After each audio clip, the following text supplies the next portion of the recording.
And we are live once again. Hi everyone, I'm Cryptic Hybrid. Welcome to today's live stream. It's Tuesday, it's a rainy Tuesday, April 19th, 2022, and today we are going to play a turn-based RPG. I mean, the turn-based thing, you know, you had me at turn-based, you know, that old line, you had me at hello. Well, the Iron Oath had me at turn-based. This is a game that's coming out in about an hour or so. It's coming out in early access, as you can see in the lower part here. Early access is 0.5.135 the build, and it's a fantasy RPG, medieval fantasy RPG that's gonna be in early access for about a year. It has this, you know, dangerous world. There's a dragon in it, as you can see in the background here, and you in this game you control a band of mercenaries, and you have to, well, survive basically, get gold, do all sorts of missions for people, try to, you know, level up your characters, keep them alive as much as you can, and, you know, equip them, you know, keep them happy apparently, because that's also something to take care of, like their mental state, which is always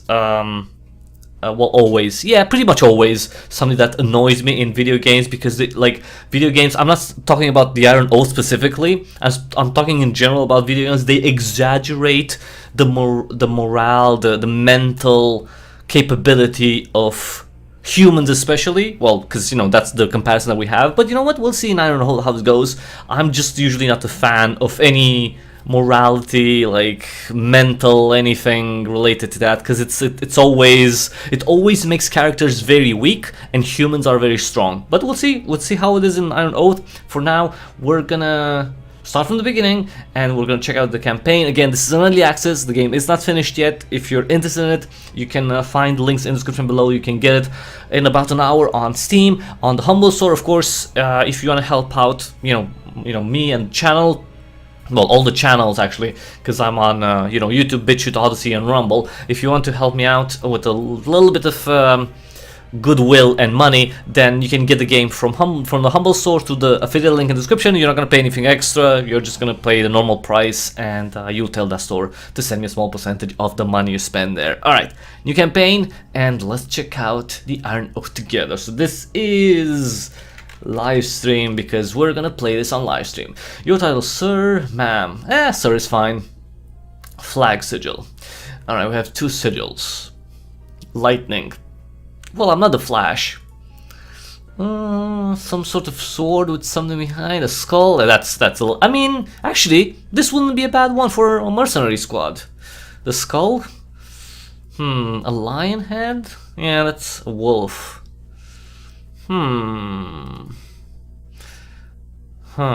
Some sort of dragon, I guess, or an eagle. I don't know what this is. A helmet. You know what? I kind of like the wolf, because the wolf is, although I kind of like the wolf one, because we're a band of some things. We're not technically like related, which, you know, a wolf pack would be. Let's see, it's gonna be White Wolf. We're gonna be the witchers of this land. Flag background. Let's see, something, I kinda like this one. And background color. The White Wolf with something nice and purple. I want some purple in there, because I like purple. No, a different combination with purple.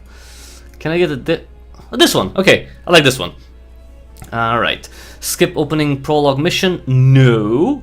Iron Man. What's Iron Man? You get only one save. No, I'm not Iron Man. You know, no. Difficulty. Okay, we're gonna play on Adventure. This is recommended for those new to Iron Oath or turn-based tactical RPG. Well, technically I'm not new to turn-based tactical RPGs, but I'm newer to the Iron Oath. I played a little bit, but not too much, because I don't want to spoil myself too much, like, you know, before the live stream. A good place to start if it's your first campaign. While still a challenge, there will be more opportunities to recover from a few setbacks. You start with 1500 gold, fewer enemies that have less HP than other difficulties, and in dungeons, new time mods every 20 turns. Well, 20 time, I guess. Alright, let's start the campaign on adventure mode.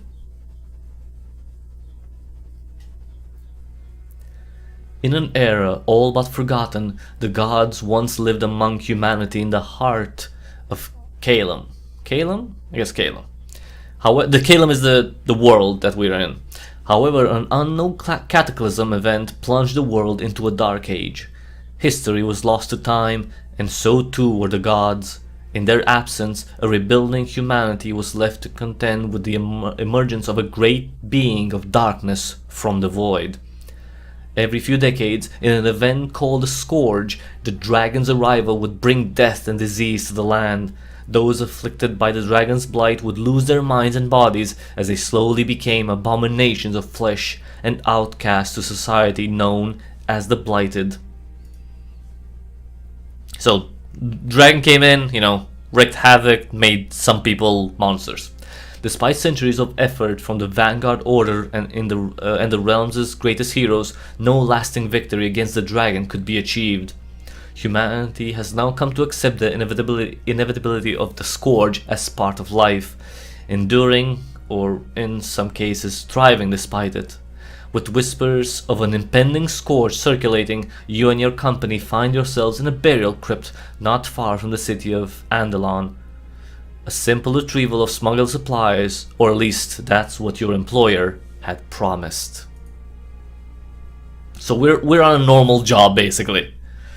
And of course things go wrong. That's how it usually goes. It's just another day at the office, but it's actually not.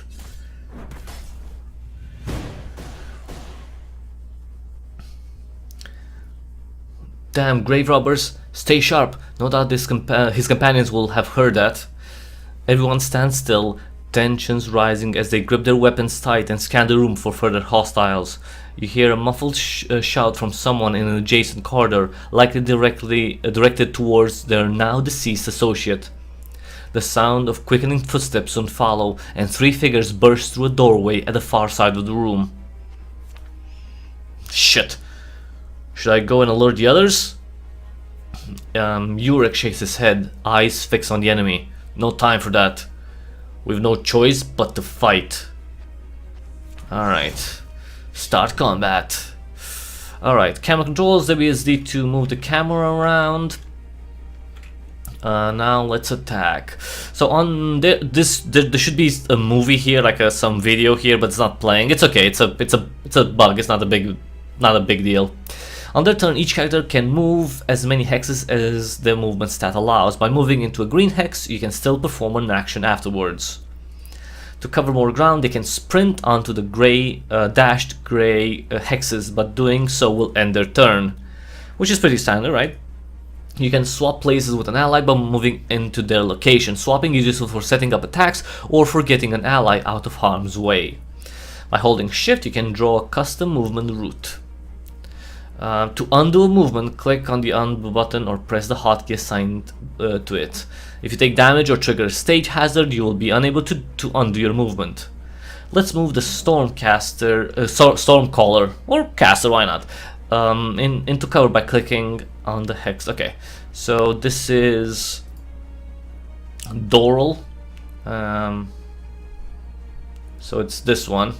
And all characters' gear comes with a durability rating. With enough use, gear will eventually break and turn into scrap. Hopefully you can repair it, like it's not like an inevitability. If an item loses all durability while on a mission, it will not break until the mission is complete, which is a little odd, but okay. So this is a Stormcaller, Novice, age 24. So we're gonna move him here. We can see we have 3 enemies. And you can see up here the order of each character.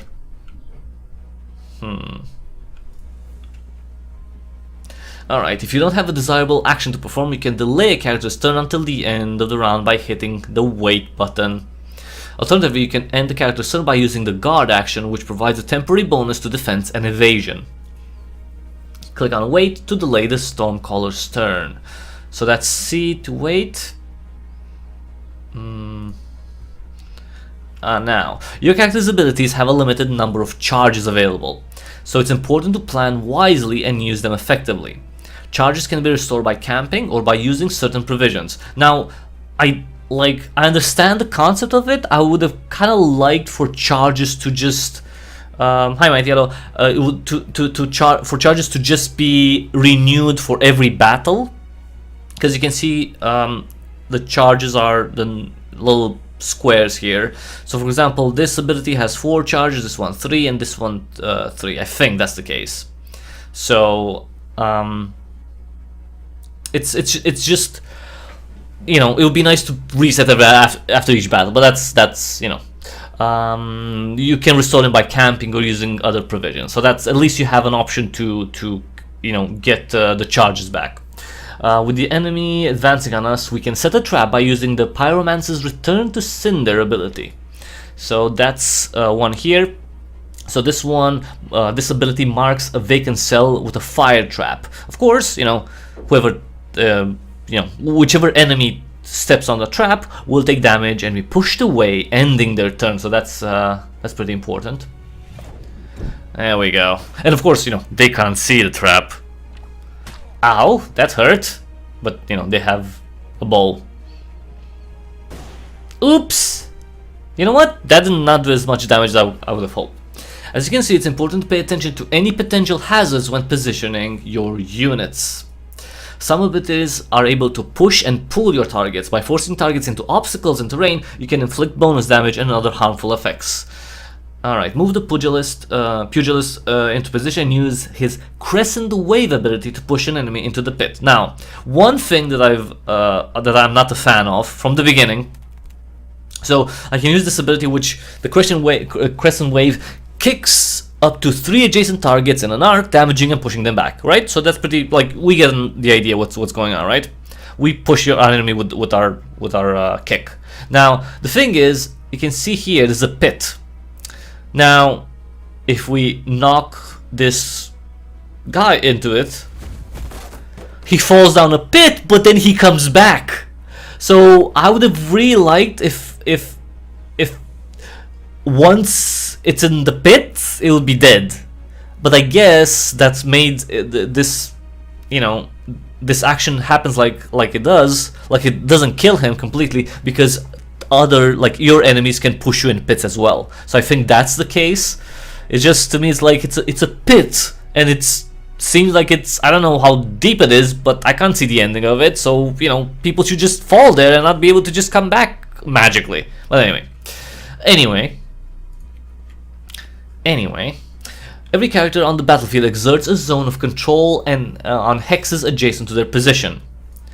A unit cannot leave this zone without suffering an attack of opportunity from their foe. This mechanic helps to lock down enemies and prevent them from reaching your more vulnerable characters. So basically, both your enemies and your characters, your heroes, well, your mercenaries, they're not heroes really, if they have an area where if an enemy, or if someone passes through, right, and that's an enemy, right, they will hit them automatically. That's basically the thing. So each character has a basic attack that has unlimited uses, which, you know, pretty standard. While unique abilities are guaranteed to hit the target, basic attacks are subject to an accuracy and evasion check. Perform a basic attack on the enemy by left clicking. So we can use our ability, which is Sword of Light. You know, basic attack that heals holy damage. It's instant, it doesn't take any time to charge, it's right away. You can see the hit chance is 83%. Sorry, there we go. I have to actually click on it. There we go. Didn't do a lot of damage. I was kind of hoping for more. Alright, now most attacks and abilities are subject to a line of sight check. When targeting, a red eye indicates that there's no line of sight, while a yellow eye indicates a partial line of sight. A large obstacle such as pillars can block line of sight entirely. When a character has no vision on an enemy, they are unable to target them directly. So very important, some line of sight, okay? Especially for, I guess, for range attacks, right? Because, I mean, melee attacks, you're just literally just up close to your enemy, right? Next to your enemy. Small obstacles such as barrels, crates, or characters will partially obscure line of sight under the right circumstances. A target who is partially visible will receive 50% less damage from attacks. By taking cover directly behind a small obstacle, you can look over the obstacle and gain full vision of an enemy while remaining only partially visible in return. So that's kind of like your ability to use cover in your advantage, right? The Stormcaller's Conduit ability can devastate a single enemy from range, but takes a few turns to channel. You can see where a channel will finish by looking at the blue indicator arrow on the turn. So this ability, right? It targets a single enemy and channel for 5 turns, right? So 5 turns is, you know, 1, 2, 3, 4, and then 5th one is in the middle. So if we channel this one, if we use this ability, he's gonna hit after this guy and before Doran. Alright. Now, with the nearest enemy stunned, this enemy right here, who we kicked, the Pyrolancer can safely move past their zone of control without incurring an attack of opportunity. Attacks of opportunity can also be avoided by using abilities that incorporate movement, or by utilizing the swap action, or by moving around them. You know, I guess it was well. I guess if you moved around, if you make the movement pass, then you still go into the line of sight. So okay, so only sprinting. Wait, utilizing the swap. Wait, abilities that incorporate movement by using the swap. Okay, let's aid the Guardian and sprint to engage the target. So because this guy is stunned, he's not gonna hit us, but this guy will, I think, because he's not stunned. No? Huh. Ow, that hurt. Okay, he did attack us. Now this guy's gonna... Oh! Wow, that was a lot of damage. Alright, let's... Can't I kick this guy? I can't. I wanna kick this guy. Why can't I kick this guy? Well, I can kick him, but I can't, you know, push him. Now, your pugilist has killed an enemy and gained morale. Morale is displayed by the white bar on each character's portrait. This is the morale bar under their face. Under their squeaky, clean faces, pixel art faces. It represents their mood and attitude towards the current mission. Now, this is something that I usually take, you know, a problem with. I have problems with in games. It's morale is used way too much in a gaming fashion and not in a realistic fashion, which you can't really gauge morale properly. Like you can't just take someone's feeling and put a gauge on it and you got +5 morale. Well, 5 morale is not like morale is not something that you can measure properly. What's the unit for morale? You know what I mean? Like, how do you measure morale? You know, so the fact that morale is a part of gaming, it's for me it's always weird. But anyway, all right, the mood. Morale is gained and lost through various combat triggers. Landing a killing blow will increase morale, while suffering a critical strike from an enemy will lower it, which technically makes sense, but the amount is something that cannot be properly calculated, and it's always on, like, it's always arbitrary and usually doesn't make sense, because you can't, like, you know, for me it doesn't make sense because you can't measure it. You can't measure morale. Like, you can just, you know, it's how much morale is lost when you kill an enemy, or when you get hurt, for example. If someone attacks and lands a critical strike on you, how much morale do you lose? Is it 1? Is it 5? How much morale do you have? Well, you know, it's all arbitrary. Anyway, a character with low morale will take longer to recover from a mission and will also lose loyalty towards your company, which is another thing. Like, morale and loyalty are technically 2 different things. I don't know why they're intertwined together.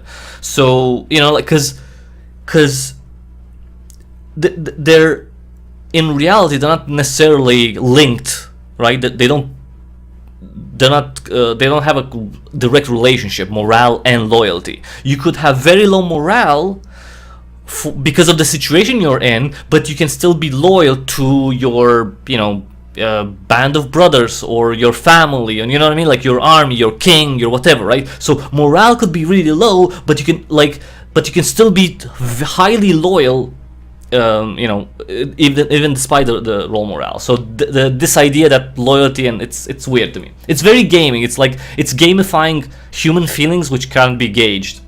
It's always, you know, it's always arbitrary and usually a mess. Targets are considered flanked whenever you occupy two opposing hexes. This is something that I actually like as a, you know, as an element of gameplay. All attacks against flanked targets deal extra damage and cannot miss, which is funny that you cannot miss, but still. Let's move the Guardian into a flanking position and attack the enemy. So to flank this guy, we can move the guy here. Like for example, if you occupy this hexagon and this one, then you'd be flanked. If you occupy this one and this one, as you can see, and so on. So you can flank your enemies from multiple areas. So that's really cool. All right, okay, and now let's attack, and that's gonna do more damage. Not a lot though, 97 only. Anyway, time to end this. I mean, do I just attack him? Okay, I guess, you know, I guess we just attack him like that. Of course, you get experience every turn, every fight. Ulrich sheathes his weapon, gazing around the room to make sure all are unharmed. Everyone alright then? Doran gestures at some blood on Ulrich's arm. Never mind us, you've certainly looked better. Ah, Ulrich glances down his injury and scoffs. What, this? He wipes off the blood, making a smeary mess of it. Nothing time won't heal. I'll be fine. You turn as a familiar voice rings out distantly behind you, though the words are unclear. Is that you, Van? Van? I guess it's Van. Van dashes into the room and stops, kneeling over to catch his breath. He looks up with a relieved smile.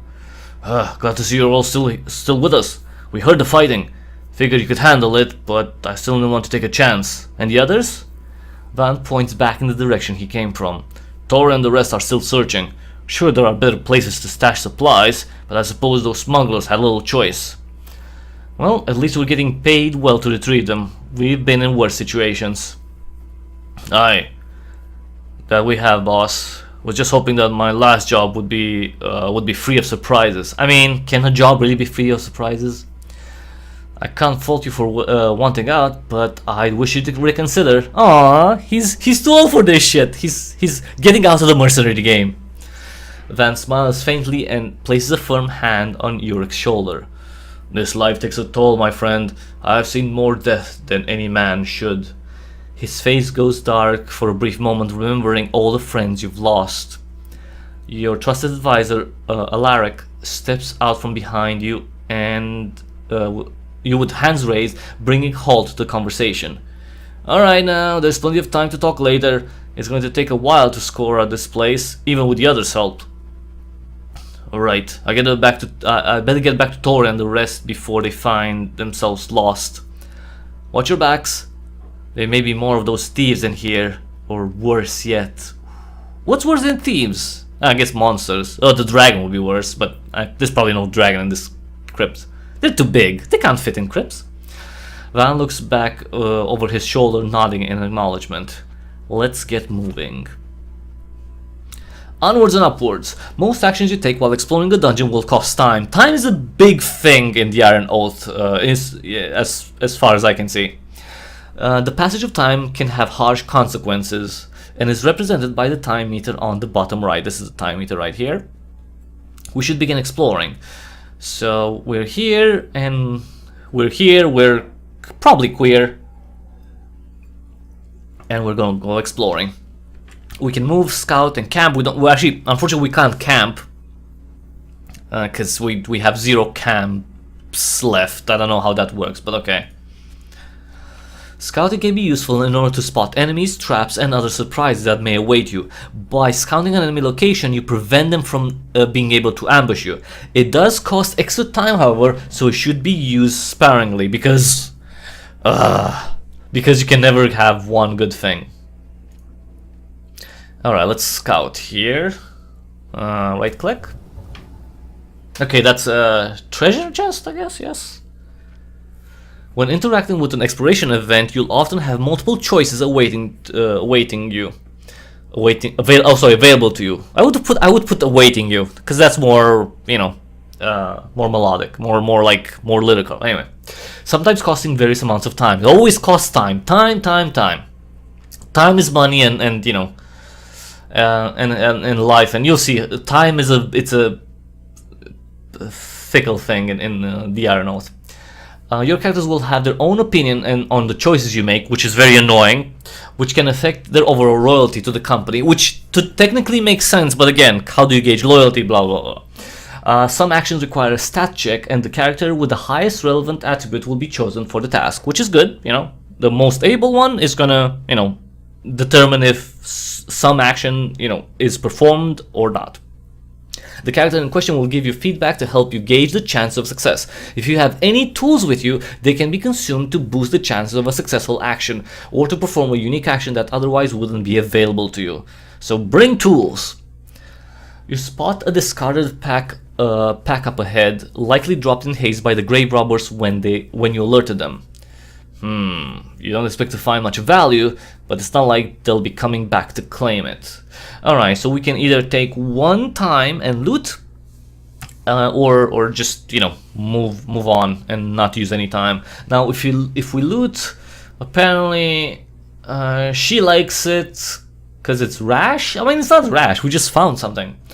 And he doesn't like it because he's very cautious. And okay, so why would you be scared? It's a chest. What do you think? There's gonna be spiders in it?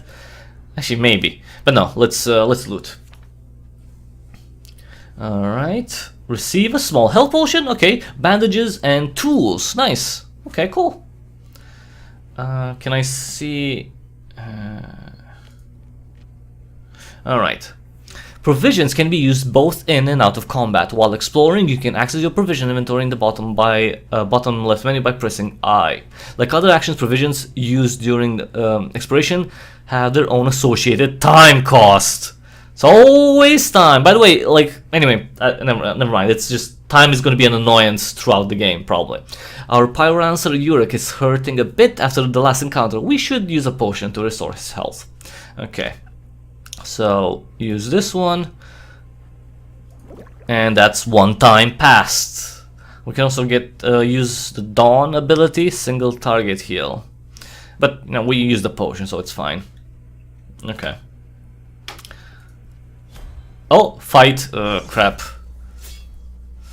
During the deployment phase, you're able to reposition your party ahead of combat. Once you're satisfied with the position, click the Start Combat button. All right. So we have 3 enemies here, 1 enemy here, 1 archer, I guess. Okay. I'm gonna put everyone up here, or try to at least. Actually, no. I'm gonna put you here, and you here. Alright, let's see. Can I save? No, I can't save. Great. Alright. I can't use the Fist of Fury. Okay, let's wait with him.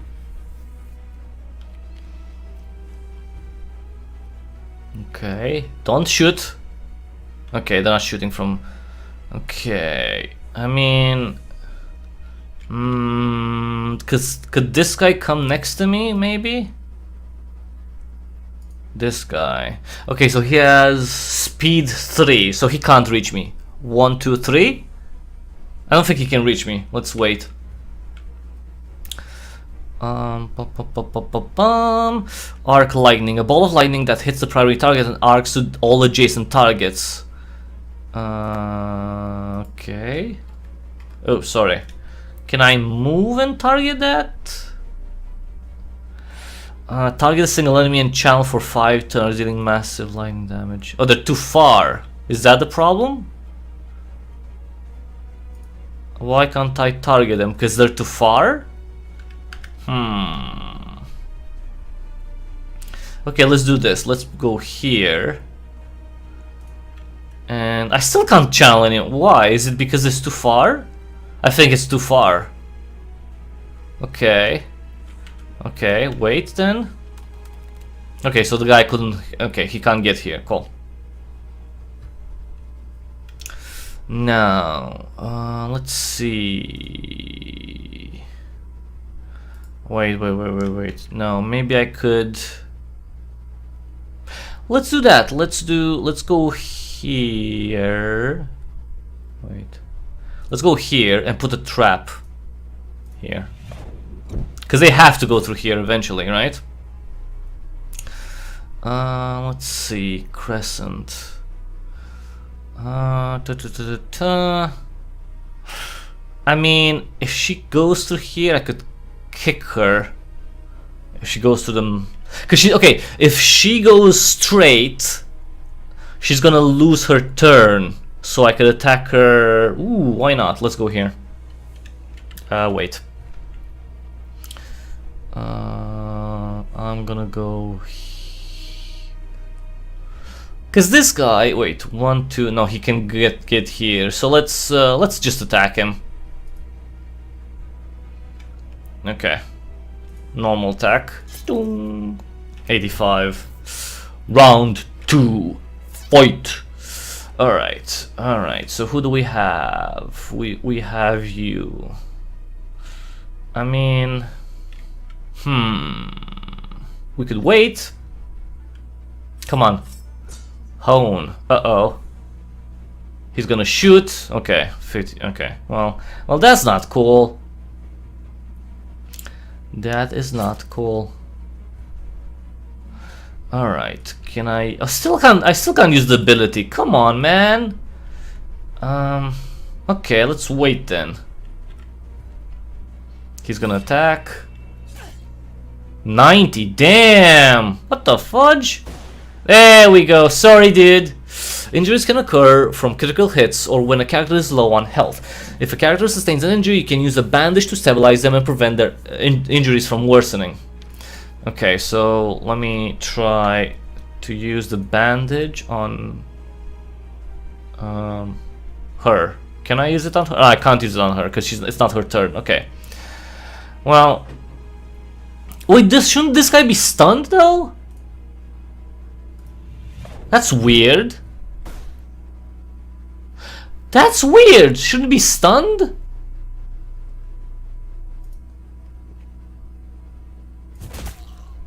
Huh. Doesn't this stun people? Okay, wait. Wait, no! Sorry. E? Okay, sorry. My bad. Why is this thing still on the screen? Okay, sorry. How do I...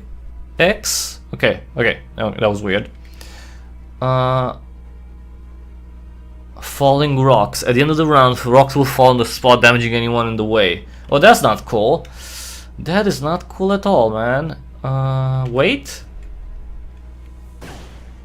Okay. Okay, so he's shot. Alright. Well, I guess that's bad, but still. I'm gonna try to attack the guy here. Wait. Okay. Alright, he's dead. That's nice. Now you... Not enough. Alright.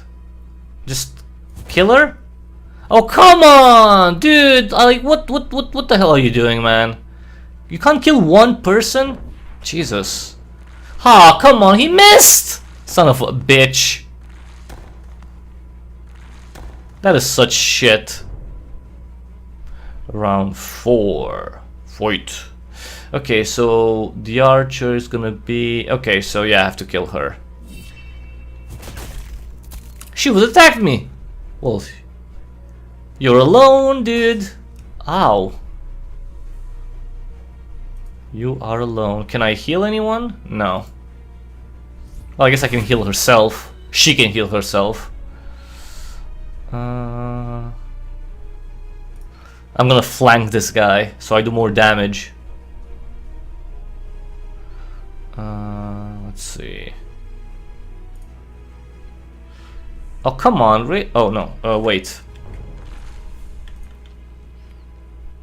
Oh, you're gonna get kicked, bitch! Nice. 58? Whatever, you're dead. There we go. Hey, we got a buckler. Nice.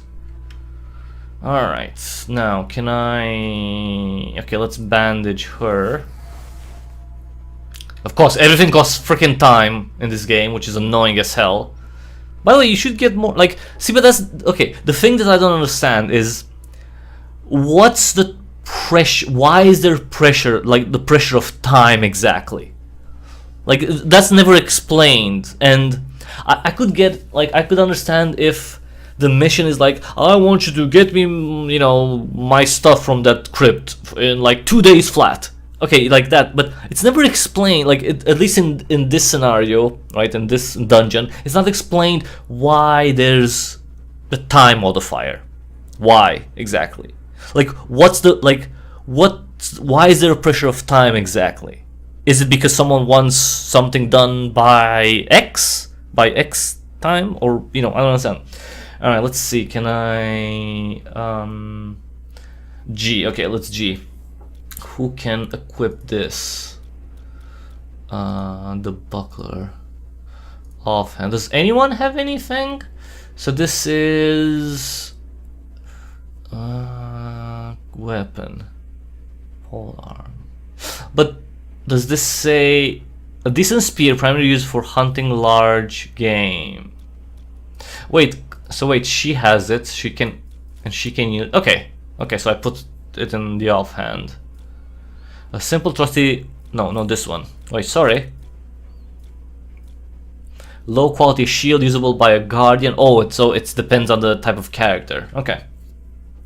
The community will gripe enough, and hopefully they will remove the timer. I mean, I don't necessarily have such a big problem with the timer. It's just, it's never like, if you explain to me the rules from the beginning, right? You could argue, you could not like the rules, which is fair, right? But you understand them, like anything, well, almost anything can be made to be understood. Well, most things, right? So the time, like, I could not like the timer, but I could understand it if there's a logic behind it. And so far, like, there's, like, the timer is not explained. Like, why is there a timer exactly? If it would be explained, then I would be like, you know what, I don't like it, but that's the thing. And if me not liking the timer is, you know, it's something that I say, you know what, I don't like it, I don't want to play a game that has this, then I'm just gonna go and find another game. I can return the Iron Oath, right?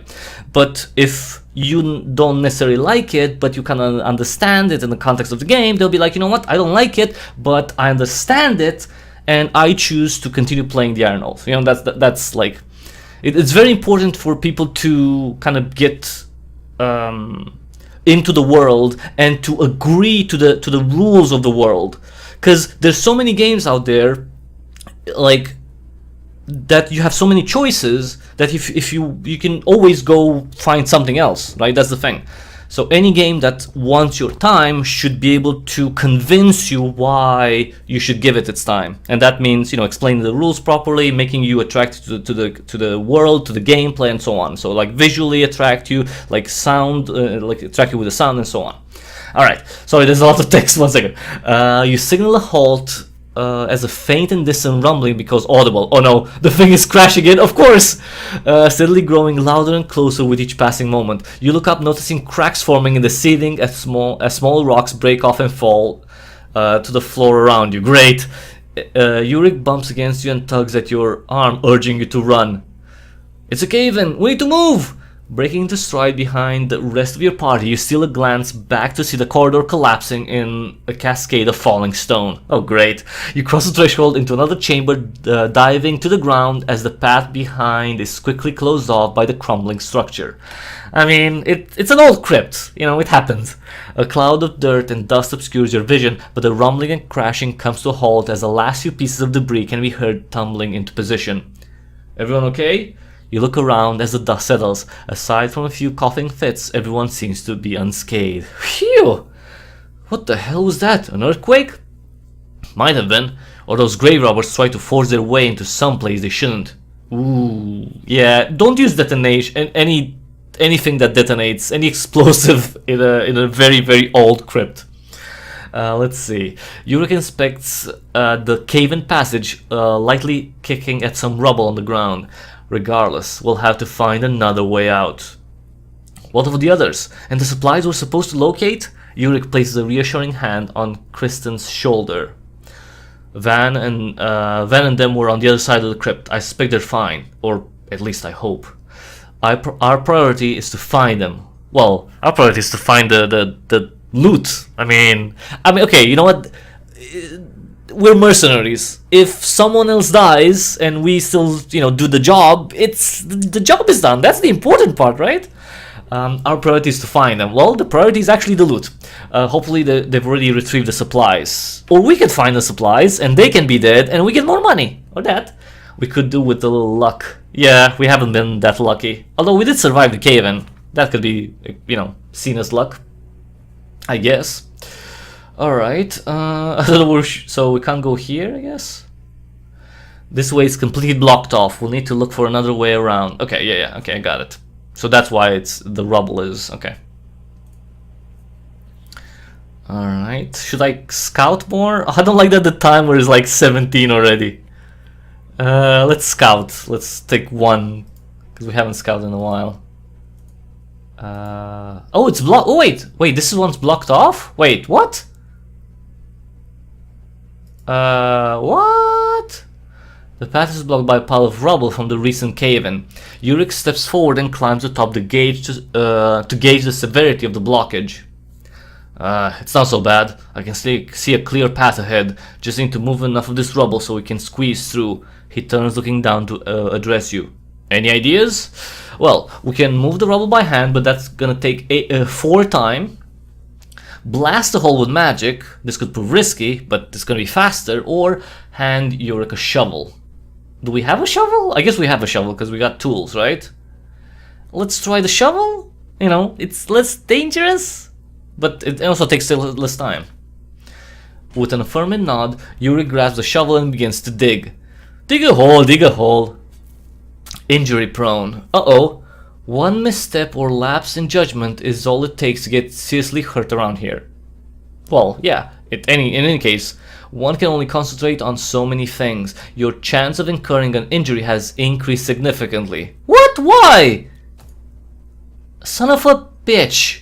As you explore, the application of various time modifiers will present new challenges for you to overcome. With each time modifier applied, your party will slowly become unnerved and suffer a small loss in morale.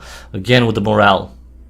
Due to these factors, it's important to be efficient and spend your time wisely, which basically means be as fast as possible, which I always love. I adore, obviously I'm sarcastic here, I adore games that force me, especially turn-based games, that force me to be fast and everything. It's like, bye mighty bye, it's like, you know how games that are turn-based, you can take your time and think about your movement, and you can plan ahead, and you can think of every single move for a very long time, because that's why it's turn-based. It amazes me how people just want to screw with that idea and force time pressure on you in a game with turn-based turn-based mechanics. Like, it's either real time or turn-based. Just pick one side, it's fine. You don't have to make a hybrid all the time. Anyway, you can see which modifiers are currently active next to the time meter in the bottom right. Okay, so wait. So the next time meter goes to 20, there's going to be another modifier that's going to make things worse? Huh. Alright. Alright, with an affirmative nod, Yurik grabs the shovel and begins to dig. Your party crawls to the gap in the rubble and comes out on the other side, sliding down the pile and back onto solid, solid, not that solid, but yeah. You see the flickering of light of a torch being cast into the room from a connecting hall, illuminating more of your surroundings as it nears. Your party forms up, preparing for combat as the flames bear rounds the corner. Easy now, it's me. I thought this whole damn place was going to come down on top of us. The structure groans and rumbles for a moment, and he glances around with some concern. It might yet. Yurik motions back towards the collapse. That whole section caved in. We'll need to find a new way out of here once we're done. I figured as much. Tor and the others are already set to finding one. I take it you haven't found the supplies yet either? Yurik slowly shakes his head.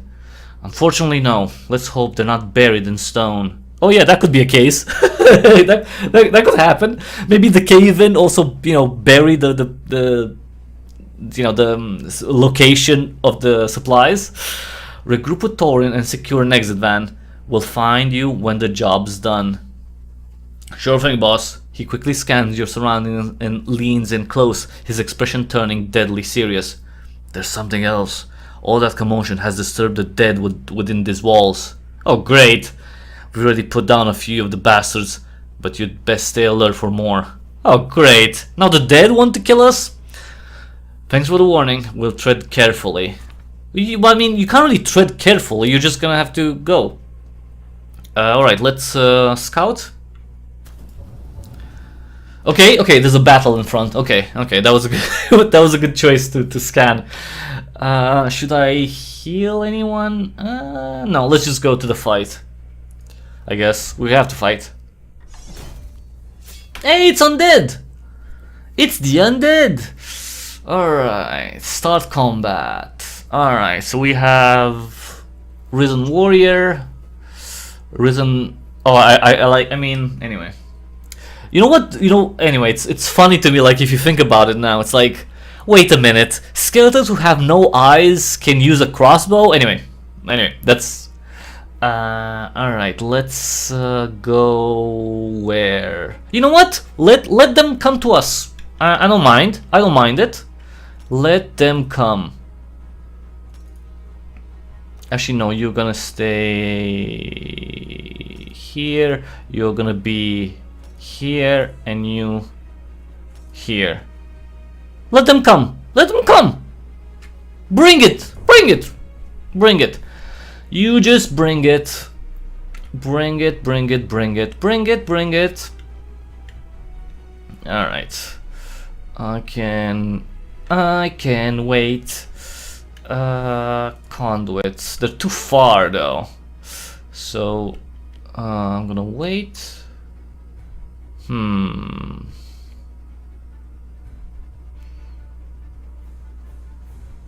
Alright. I can make a trap here. And okay, so who's gonna come first? This guy. Alright, let's wait. Wait. With you, I can do a little. Actually, no. Let's go back. Let's go back and channel from here. This guy. Alright, so this guy first, then him. You know what? I'm just gonna go back a little bit. How long can they go? So this one has speed 4, this one has speed 3, so they can't go that close to me. So let's go like this. And then wait. And who's next? You. Alright, let's channel for 4 turns, applying a damage shield on herself and her target lasts for 2 rounds. No, let's leave it for now. So he's gonna... Okay, so he stepped through that. Okay. Alright, he's... Oh no, he's not dead. Some enemies have passive abilities. These undead skeletons are able to reanimate after being defeated. To prevent them from reanimating, we'll need to target and destroy the pile of bones. Okay. He's gonna shoot? Yeah, of course. Of course, they all freaking shoot. Okay. Let's okay, I can attack like get rid of this guy and also flank this guy at the same time. So let's get rid of this and wait, I guess. Let's flank this guy and hit him. Okay, that's good. Now Okay, that's too far. Arc lightning. No. Let's wait then. Round 3. Fight. Okay, so this guy's gonna come up. I mean, let's get rid of at least one guy, you know? Why not? Okay. Okay, so he still has the bones there. That's fine. Okay, so he's dead. Good.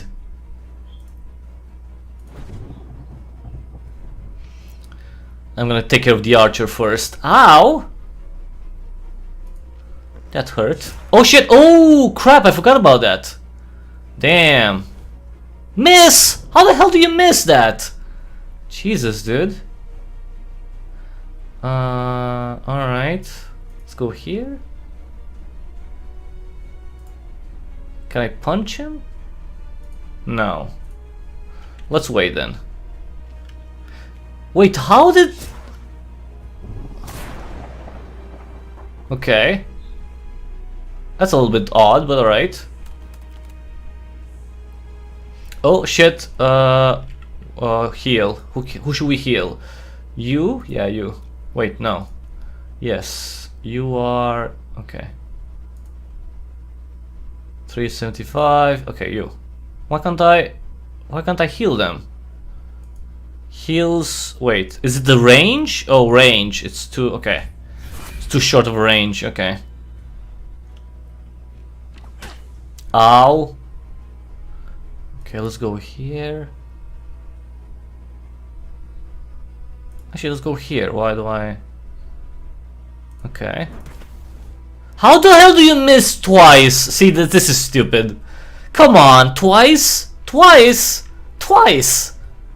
That is absurd. Freaking twice. That's crazy. That is crazy. Alright. I mean, I guess I could... What if I push him? Okay. And then I can attack him. And then attack. There we go. Oh, so he can still be revived, right? Because he's a skeleton. There we go. Now he's dead. Now he's properly dead. And we got scrap. Some scrap. We got some scrap. Loot all, obviously. Obviously, we're gonna loot all. What's this?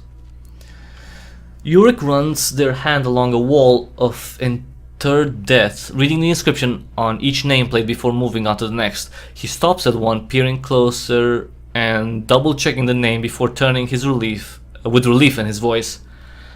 This is the one we were told to look for, boss. About time. Let's hope the contents are still intact. Oh! Reaching with both arms into the dark recess, Uric firmly grasps hold of a coffin, its ancient and rotting wood creaking in protest. He gingerly slides the coffin partway out and pushes the lid aside, rummaging around briefly before pulling out the stashed pack with care. Taking a peek inside to confirm the contents, he walks over to you and hands off the bag. It's all there, no damage to the vials, at least from what I can tell. What does our employer want with them anyway? Alaric interjects, eager to share his knowledge on the matter. Well, this here is a cure for the blight, or at least it slows the process. The Vanguard keeps it tightly controlled though, only treating those who pledge themselves to their order. As such, it's highly sought after on the black market, and it's why our employer is paying us so well. What? That's not cool, keeping the potion to yourself, well, as the Vanguard, I mean. That's not cool at all. Well, at least our efforts haven't been wasted. Let's regroup with Van and hope that they found us an exit. Can you find us an exit, please? Alright, I should heal someone. Let's heal. Yes. There we go. And we still have some tools and bandages. Can I bandage again? Apparently yes, but I don't know if that did anything. It just wasted time. Alright. Let's scout. Oh, okay, what's this? Crown. Is that the exit? You hear a sudden movement in the darkness ahead, the sound of bones rattling and scraping along the stone floor. Bright green eyes turn towards you, and the undead, oh great, the undead being lets out a bone-chilling screech.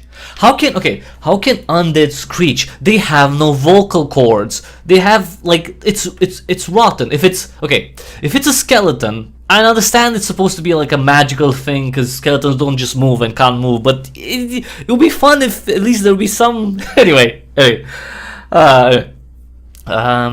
so they come after. Okay, let's fight because they're coming after me basically. All right. What we got? Wait, why are you going back? What was that? What was that? They were like right next to me and they went back. What happened there?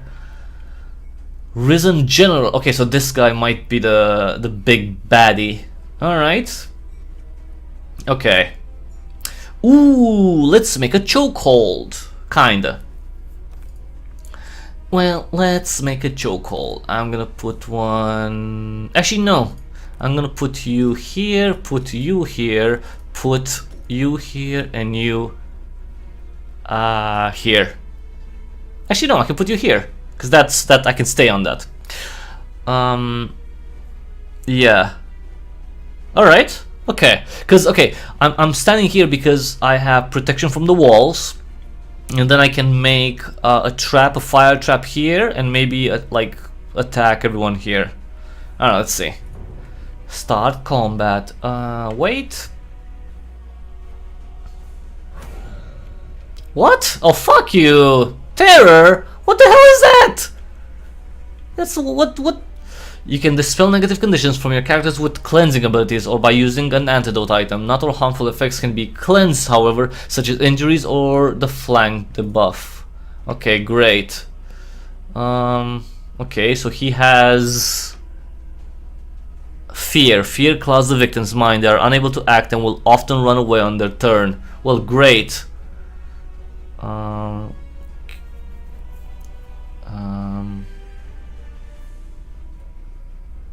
Great.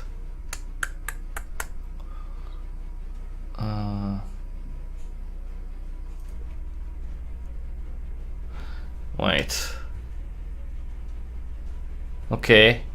No more fear. No more fear, man. No more fear. What's this? Wait. Oh, the wait. Okay. Oh, I can't put the return to cider? Okay, great. Cinder. Sorry, not cider. Great. Okay, well. Now let them come. Oh, I can heal, I guess. No, let's wait a little bit. Okay. Wait. Oh, crap. Oh, fuck you! You can attack two of them. Fuck off. Alright, that's annoying as hell. That is annoying as hell. Alright, let's attack these bastards. Okay. Great, I can't attack. Oh, what's the point? What's the fucking point? Okay, can I attack him? Okay. Alright, that's not a lot of damage, but alright. I guess. Oh, that's an archer. That is an archer. Can I do this? Damage a single adjacent target. Applies burn. Okay. Okay. Burn, bitch! Wait. Can I go? No, sorry. Q. Can I go and punch? Oh, I can't punch him now. Oh, I can kick him, I guess. No. I can't kick him. God damn it.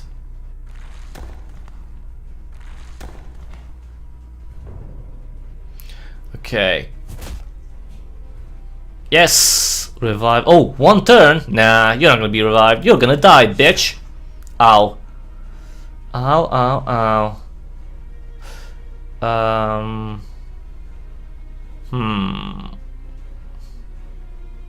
Let's do this. Go here. Attack. Because I can flank him. Attack this guy. Okay, he's gonna attack for sure. Oh, he can shoot through there? Oh, fuck off. Fuck off. Okay. And I can kick this guy. Alright, see? Flanking! Flanking, flanking, flanking. Alright. And down he goes. Okay. I like how it's whatever, it's stupid. It's like, yeah, I can see you from there. It's like, how can anyway.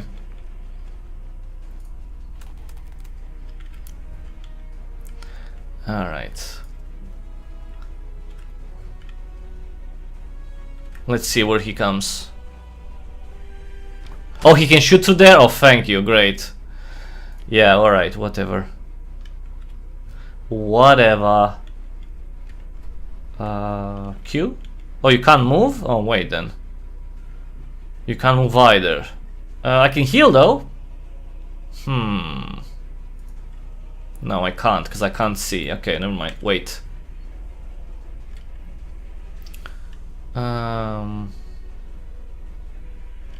Wait. Burn, bitch. Yes. Burn. And go here and kick him. Kick him in the face! There we go. And yeah, we're done. We're done here.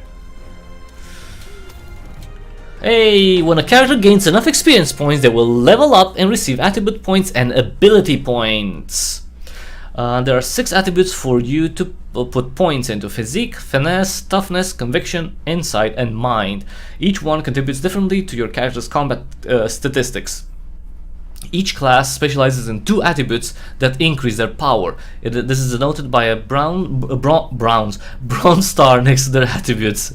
Ability points are used to upgrade or alter the effects of a character's abilities. By leveling up, you'll be able to unlock new abilities for each character. Each class has 6 abilities to unlock, though they can only equip 4 at a time.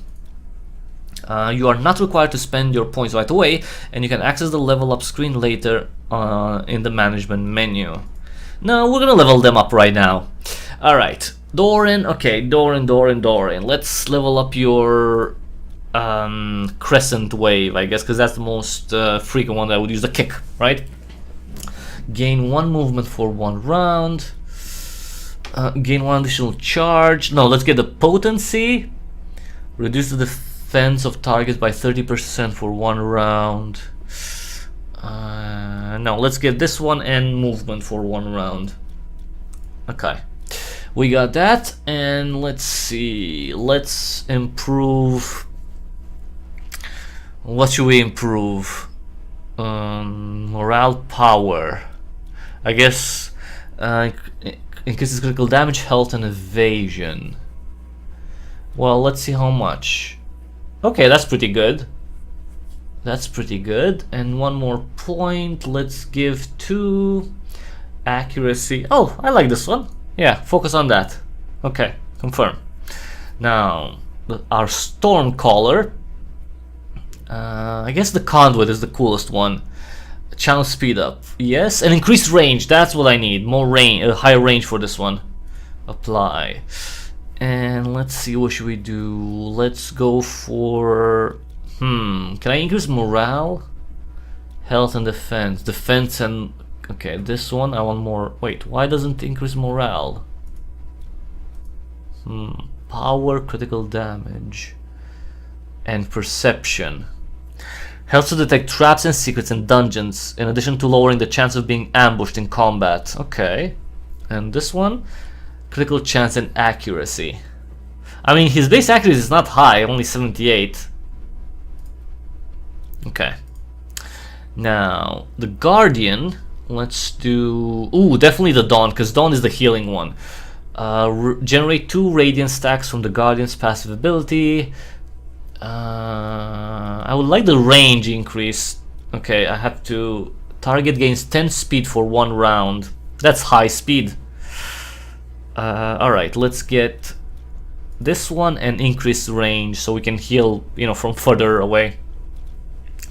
And let's see, what should we put?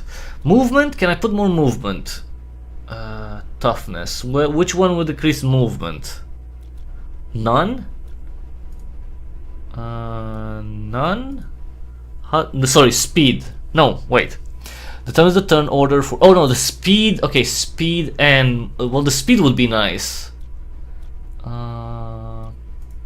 So you can't increase their speed? Maybe with items, maybe you can do that? Let's do... okay, let's get increase in accuracy. Let's get that. Okay, that's good. And conviction? No. Insight. Power, perception. Yeah, let's do that. Alright, let's loot all. And we should heal someone. Oh, what? Oh, another one? Okay, great. Another bad effect.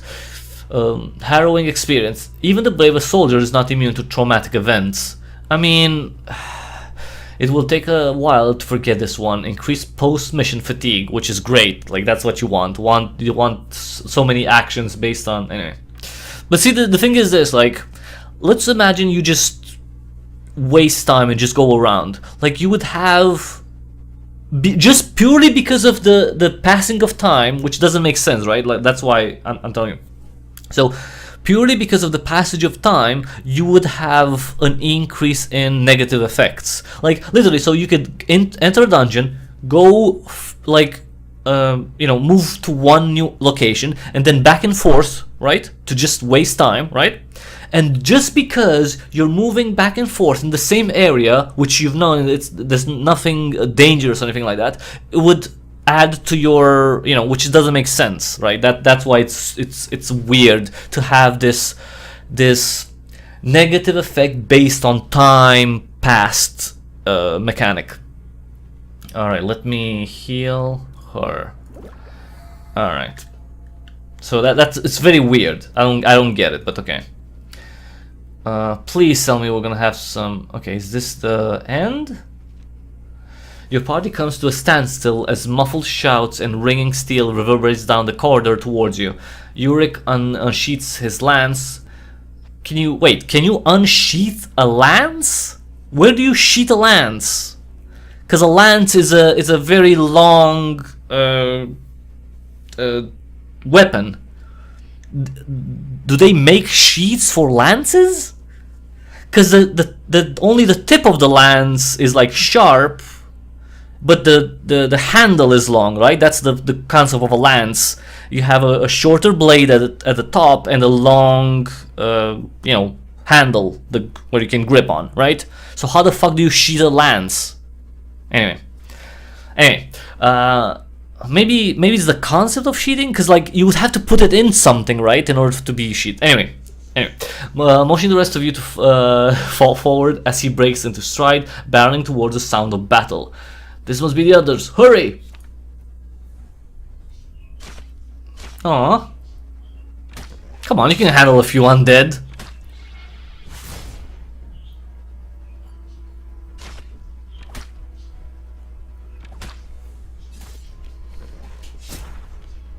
Hey guys, like... oh, okay, we got one. With the last of the undead dealt with, Van Hales you cross the chamber with a flick of his hand, a relieved smile forming upon his face as he strides closer to meet you. Did you find it then? The exit's just beyond here. Been trying to keep it clear of the dead, but they just keep coming. A pile of bones near Torin's feet suddenly begin to rattle, and the eyes of a skull reignite in a bright green as unseen forces attempt to reassemble the skeleton. Torin grunts and steps forward, crushing the skull beneath his heel and grinding it into a fine dust. He looks up with a satisfying grin. Ah, took you long enough? Van here was getting all worked up and thinking the worst. The crypt groans once more, the ground beneath you shaking ever so slightly. I don't expect the structure to hold on much longer, sir. We'd best not linger. Yurik raises his torch high, inspecting the ceiling above as small pebbles break away from it. Good advice, I reckon. We've got what we came here for, let's not tempt fate. Hey! After a mission, you'll want to seek treatment for any injuries your party has incurred. While an injured character can still fight, injury penalties make them less effective. I'm starting to think that there's going to be a lot of penalties in this game. There's lots and lots of penalties in this game. Lots of them. Time-based ones, injury-based ones, I don't know, like enemy abilities-based ones, yeah, all the stuff, you know. In order to fully recover, you must pay for the treatment at the city infirmary. Okay, that makes sense. Some injuries require a prompt treatment, otherwise they will risk permanent damage or death. Ooh. Alright, well, we got, what? Okay, so this is funny. So, we got 15 gold out of all this? That's very little, because we started with 1500, and we just got 15 gold from this whole place? That's very little. Alright, loot found. Provisions, refunds. Wait, what? Why do we get refunds? Can't I keep the provisions? I don't get it. Provisions, refunds. Because these I found. Gear breakdown. Okay. Alright. Like, do I sell the provisions? Do I have to buy new ones? I don't know. As the last light of day begins to fade, you spot your company's camp not far ahead. The flickering flames of bonfires dancing against the darkening sky above the horizon. You stroll into camp, the celebrations of Van's retirement already well underway. Oh yeah, because he's retiring. He's done with the mercenary crap. After many hours of swapping stories and sharing drinks, all eyes fall on Van as he steps atop a nearby crate with a drink in hand, raising his voice to pierce through the ruckus. Now you all know I'm not one for lengthy speeches, because, you know, I don't really speak that well and I can't read. Anyway, but I'd like to say that it's been an honor to fight alongside each of you over the years. I dare say that I even consider some of you among my friends. He grins, met by a chorus of laughs and cheers. It hasn't been an easy road, but I've been a fortunate man. I mean, that big scar is kind of, I mean, is that fortunate? I guess you didn't lose an eye. Okay. Not everyone gets out of the mercenary life on their own terms. Just like in the Mafia. You just don't get out from the Mafia on your own terms. I hope you all one day get the same chance. He raises his cup in toast. To you, my friends. There's never been a finer company. The crowd responds with a burst of applause and cheers, enthusiastically raising their drinks and sending a shower of ale throughout the air. Yeah. Your gaze is met by Van as he points his cup towards you, and you nod your head in friendly acknowledgement before turning about and striding off to find your tent. I mean, we're tired. We fought the undead. We fought bandits. You know, we almost got crushed in the crypt, so I just want to rest now. With the celebration continuing in your absence, you brush aside the flap of your tent and settle inside, discarding your weaponry and tossing it near your bedroll. You turn to find Alaric in your presence, no doubt eager to discuss business. I mean, this is a little creepy. He's like, dude, I'm in my tent, just a little bit of privacy here? Like, you're just watching me undress? What's going on? You know, taking off my gear? Jesus. Hope I'm not disturbing you, sir. I was on my way to pay the horses a visit and prepare us for tomorrow's travel. He gestures to the pack slung around his shoulder, containing the contraband you recently retrieved. It's probably best if I stored those vials in one of our carriages. You gently slide the pack off your shoulder and place it in his upturned hand. Well then, I'd best take care of this. He nods respectfully and turns, pushing aside the tent flap with an overstretched arm, and briskly walks out into the night. You turn your attention to your desk, its surface covered with disorganized papers and maps, illuminated by the faint glow of a candle. Pulling up a stool, you sit down and begin to pore over one of the maps, charting out tomorrow's course. From outside, the sound of laughter and poorly played music drifts into your tent. There's a lot of text, by the way. This feels a bit like a visual novel, the amount of text. After some time, with the celebrations audibly winding down, you step outside your tent and into the cool evening air. Van approaches your side, mounted atop of a horse. Despite a smile on his face, there is a trace of sadness in his eyes. It's time then? Aye. He leans down and pats the side of his horse.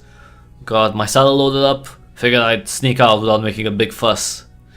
He rises from his seat and dismounts, turning to face you with one hand extended. Just want to say thanks, boss, for everything. You turn the gesture into a smile. Return the gesture with a smile, gripping his hand and giving it a firm shake. Any chance I can convince you to stay? He steps back and chuckles. If you asked me last week, maybe. But this last job cleared any doubts I had. I've survived this long. Reckon I'd be a fool to press my luck any further. Well, fair enough, friend. We'll always have a place for you if you change your mind. We always need bodies, you know? You hear a shout and turn to see Yurik stepping towards you, his young nephew in tow. Sorry to interrupt. He tilts his head, gesturing behind him. But, Jedrick here wanted to see you off. Is that so? Van smiles, stepping towards the boy and slapping a hand down on his shoulder. I know we haven't finished your training, but your uncle's more than capable of finishing the job. I know that. He looks up, conveying admiration. I'm going to miss you, though. Aye. Van grins, reaching out to tussle the boy's hair. And are you? I had Jesus, so much text. Is it too much text? Is this too much text? I mean, like, it doesn't go great like doing a live stream. I mean, I guess if it was a visual novel, it would work better. But this is, I get it. It's just, I have a mind to send him with you. Less danger on the farm, and God knows your old bones could use the help. There's a few good years in me yet, but you're both welcome to visit me anytime. He exhales deeply, stealing a glance towards the road. I'd best get going then. Take care of yourselves, would you? He nods farewell, turning towards his horse and hoisting himself into the saddle. Clicking his heels, the horse trots off, and you watch him disappear into the dark of night, illuminated only by the moonlight above. You and Ulrich glance back at the sound of approaching footsteps to find Thorin wedging himself between the two of you, his heavy hands firmly planted on each of your shoulders. Company won't be the same without him, I'm afraid. Indeed it won't. As Ulrich and Thorin take their leave, you look around the camp, surveying the aftermath of the festivities. Aside from a few inebriated men and women who remain slumped by the fires, it seems that most have turned in for the night. With days of travel yet ahead, you think it's wise to follow suit. My god, so much text. You bolt upright from your sleep, awakened by the blares of a horn from somewhere in your camp, an alarm being risen. The sound of a frenzied battle are all around you, and you scramble out of your bedroll, taking up a nearby sword. Alaric bursts into your tent, an orange glow briefly visible behind him as the flap is flung aside. Sir, we're under attack! Winded, he takes in a few breaths. There was no warning! The horses! The carriages! He raises his arm, trembling with frustration. Everything's being taken! We need to regroup with the others. Have you seen Urek? Alaric wipes the sweat of his brow, shaking his head. I couldn't find him. With his nephew, I hope. You meet Alaric's eyes and nodding in agreement. With a firm grip on your sword, you step past him, reaching your hand towards the tent flap and preparing to step outside. You glance over your shoulder. Let's move. Stay close. You emerge from your tent, head on a swivel as you attempt to survey the situation. The camp is almost entirely ablaze, the heat and smoke stinging your eyes and obscuring your vision. You make your way ahead, your feet suddenly catching on something as you fall forward and scramble to stay upright. Recovering, you steal a glance backwards at the obstruction, one of your companions, dead. An arrow flies by you, narrowingly missing. Finding a target nonetheless, Alaric screams out in pain behind you, legs collapsing under him as he falls hard to the ground. You turn back, reaching out a hand to pull him up, but he waves you off. Leave me! I'll be no use in a fight. You follow his gaze down to his leg, a blood-covered arrow stuck through it. Go! You turn and continue onward. Jesus Christ. Okay, one of the cool things about games is that they can really use the visuals in order to convey a story. This is like reading a book, you know, and do you really want to read a book when you're playing a game? Not so much. Especially when you're stuck in one screen, you know. Alright, You turn and continue onwards, staying low to the ground as you move, eyeing, scanning for any friendly faces through the smoke. Not 50 yards ahead, you spot 4 of your companions through the haze, huddled together with weapons drawn against an overwhelming number of assailants. Sucking air into your burning lungs, you urge your legs forward in a desperate attempt to reach them. A figure suddenly appears from the corner of your eye, and with a flash of pain, the world goes dark. We've been hit, I guess. Surrounded, Doran's head whips around, searching frantically for any possible escape as the raiders edge closer.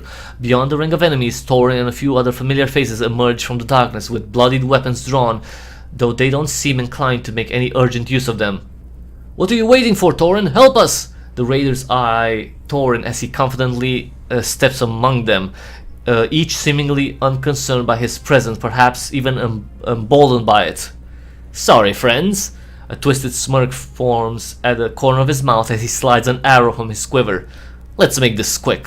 The son of a bitch betrayed us!" Ow! Eri! Doran glares, Jesus Christ, glares at Torin with wild fury in their eyes, arms trembling as they level their weapons towards him. "You damn traitors! Have you no honor?" I mean, is this really... that's a rhetorical question? Torin scoffs. "Honor achieves little in this world." Glancing sideways to his accomplices, he raises his hand, signaling them to attack. "I trust your lot can handle the rest. Spare no one." Jesus. Fight to the death. Oh, great. Oh, great. We've been... okay, so we're one man down. Okay, I don't like this. Alright. Okay, well... shit. I mean... what speed does he have? Oh, sorry, movement 4, speed 7, okay.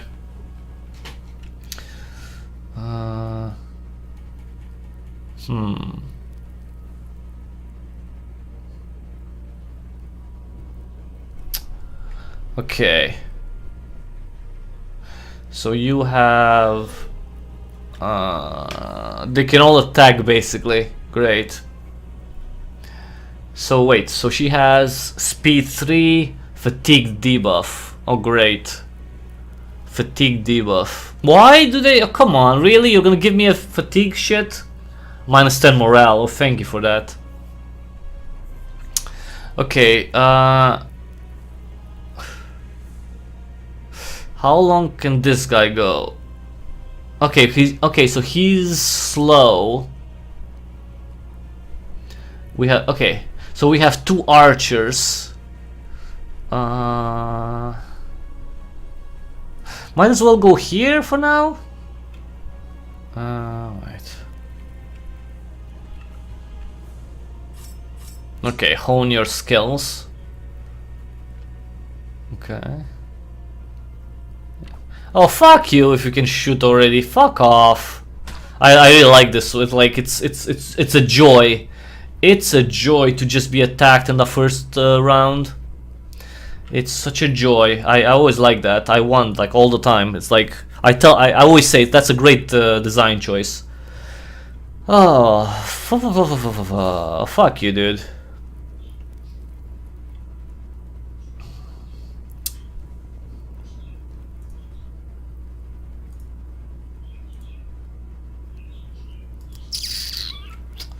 No.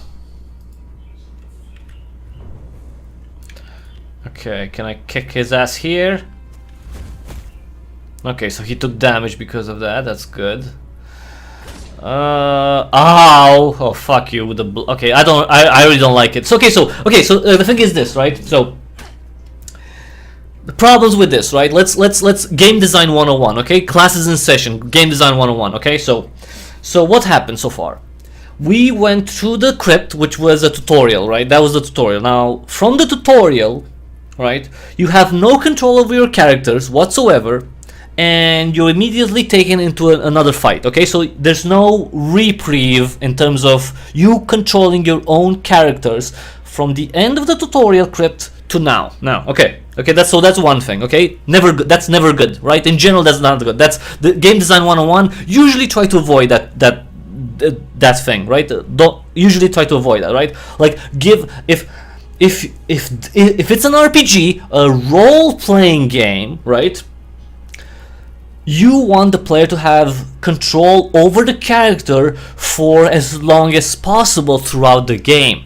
Any space of time in which the player does not have control over their characters might be a bad decision. It's just it's like it's unrealistic, and it forces stuff that, you know, not good. Okay, that's not good in general. Okay, so you're forced into battle right away, right? You couldn't do anything, right? You can equip the, you can, okay. Now, in addition to that, we have one less character on our side, so you lose one party member, right?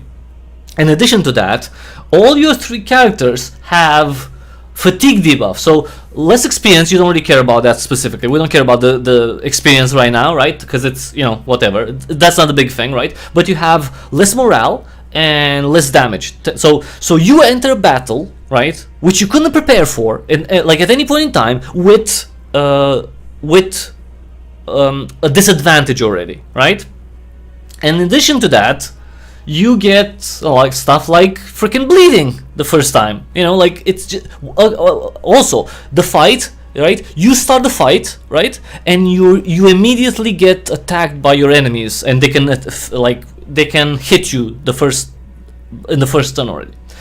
So game design 101. This is just, I don't understand why this has to be. I understand the concept and the story about it, but it's like, in terms of the gameplay wise, it makes it unpleasant, right? Because you can't prepare, you can't, and I understand it's an ambush, whatever, you're taken by surprise, but you know what? Okay, take it by surprise. At least don't give me the fatigue debuff shit, right? Because if you're gonna give me the fatigue debuff, give them a debuff. Why are you the only one who has penalties from the start of the fight? You know, are these characters not tired? You know, the enemies, are they all mercenaries coming from the ground? I don't know, spawning from nowhere. You know. All right. All right. So. It's just, you know what I mean, it's like game design 101. Game design 101. It's, you know. Let's do this. Hopefully we can kill that guy.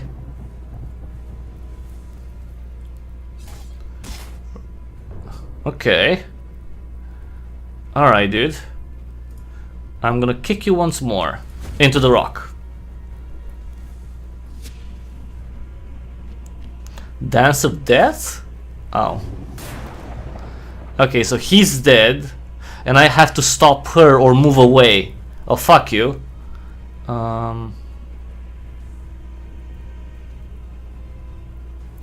So when is she gonna... Okay.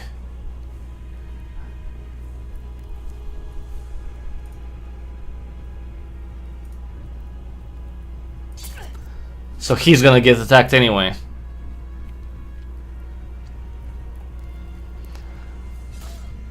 You know what? Kill him at this point. I don't give a fuck. You know? Like, why not? Kill him. Kill him. Why not? Why the hell not? Just kill him.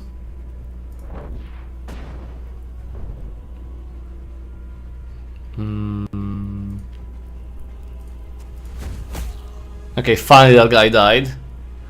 So she's gonna do the attack, and she's not gonna hit anyone. This guy's gonna... Oh, you healed? Okay. Ow. Okay. He's dead. Now, I'm gonna take you away, and I'm gonna try to attack her. Ow. That hurts.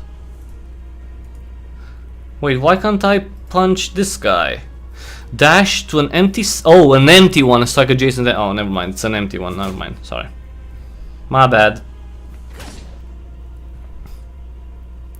Well, thank you for that. Oh,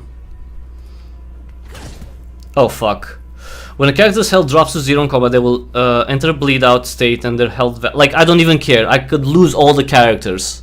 I don't give a fuck. Like, see, that's the thing. Like, right? See how you destroy good faith, like, and the player's engagement with the world. Like, I don't know any of these characters, right? Any of them, right? I have not formed a relationship with these characters. I don't care about them. Like that, like, I have not, because I don't know anything about them, right? I don't care about them. They're just meat for me, right?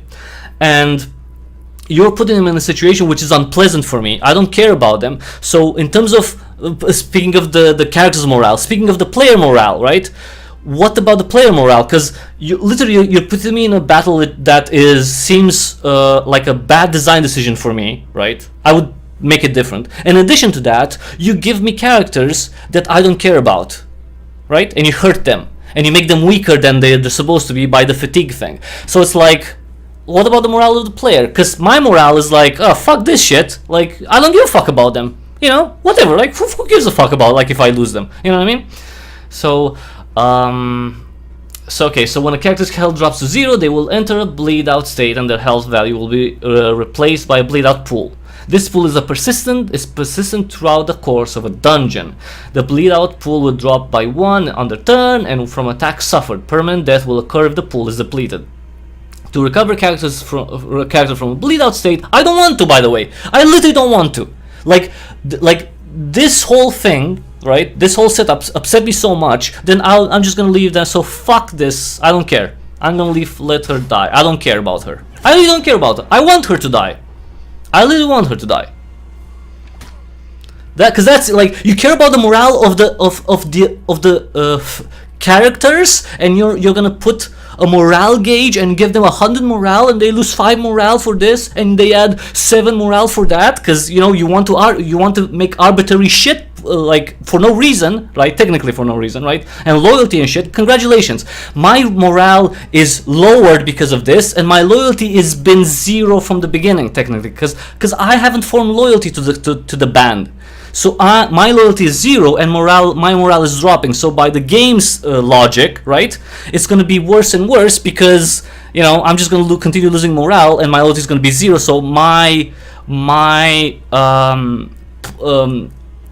play is going to be affected by by the morale and the loyalty, right? I'm gonna play worse because of that, right? Because I don't care. That's the whole thing. I'm not loyal, and my morale is low. So what's gonna happen because of that? Well, the characters are gonna do less damage. I'm gonna do less damage, right? That's the thing. So if you're like you want to be arbitrary, like let's extend it. Why not?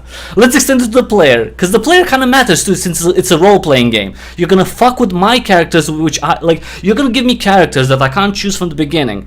You're gonna force them to have lower stats for one specific fight without giving them any reprieve, right? Or the player any reprieve, right?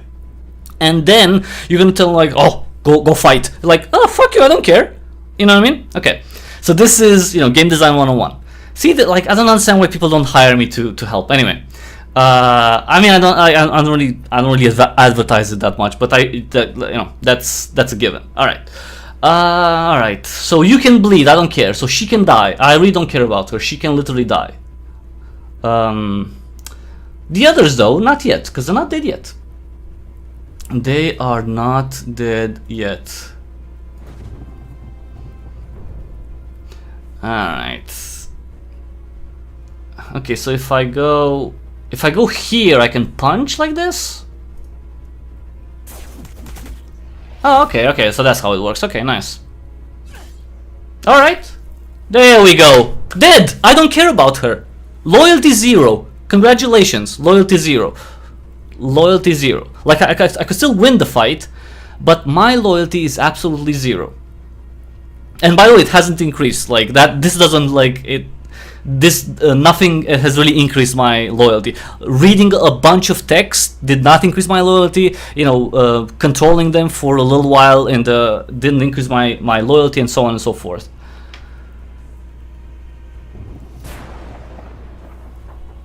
He's not dead. Whatever. Well, I can't really move.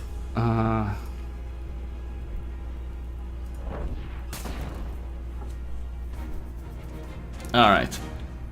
Loyalty. Morale and loyalty. Deceased. You know what?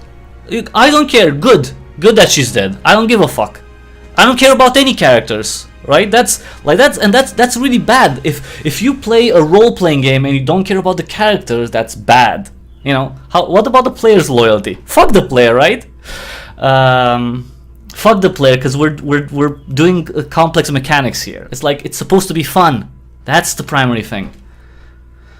Opening your eyes, you find yourself sprawled on the ground with a mouthful of dirt and a throbbing ache in your head. Despite the ringing in your ears, you can hear a muffled voice calling out. A hand grips your shoulder and you jerk at the touch, clawing at the ground and scrambling onto your back. Easy now. You exhale with a relief at the sight of Urek leaning over you, the early morning light shining upon his blood-splattered face and garments. Garments? Okay, I guess. Okay, sure. He straightens up, and you grab hold of his extended arm, gripping tight. I don't want to say gripping tight, as he pulls you upright. Regaining your senses, you look out at the smoking remains of you. By the way, this whole thing, right, does not make for the text. I mean, although it's pretty, it's not badly written. It's quite artistic. Like, if I was reading a book, a fantasy book, this could have maybe worked. But in a game that's like, especially at the beginning, you're supposed to build rapport, so people are engaged and care about playing and the characters and the world, and you know, like, this doesn't result in the immersiveness that it's supposed to result in. Anything not taken by the raiders has been taken by the fires. Not much left, is there? The bastards took everything. The bastards. See, again, like, you know, he's upset. I don't even care, right? Because again, no one introduced me to the characters. I don't know their background. I don't care for them. Will I ever care for them? That's the question. Maybe never. And that's bad in a by the way, an RPG, right? So, like, one thing that I would have maybe changed, like, or just throwing it out there, that doesn't mean that it has to be like that. But, you know, like, what would be the logical beginning of a game? Well, the logical beginning of the game is like, what am I? Well, I'm the player who controls a band of mercenaries. Okay, so what does that make me? Well, I'm the chief of everything, of the band. Okay, so if I would be the chief of the band, what would happen? Well, I would get to choose who I have in my gang, in my group. So the game forces you some characters onto you, right? It's trying to build a story to engage you with them, right? And that might be hit or miss. Like, why do RPGs start with the character creation screen? Because right? Because you are the one controlling the characters. Like you have characters that play a role in the war, but you control them. So you build your characters. Well, in this case, you can't even choose the characters from the beginning, right? So that makes a disconnect from the beginning in the RPG sense of the disconnect, right?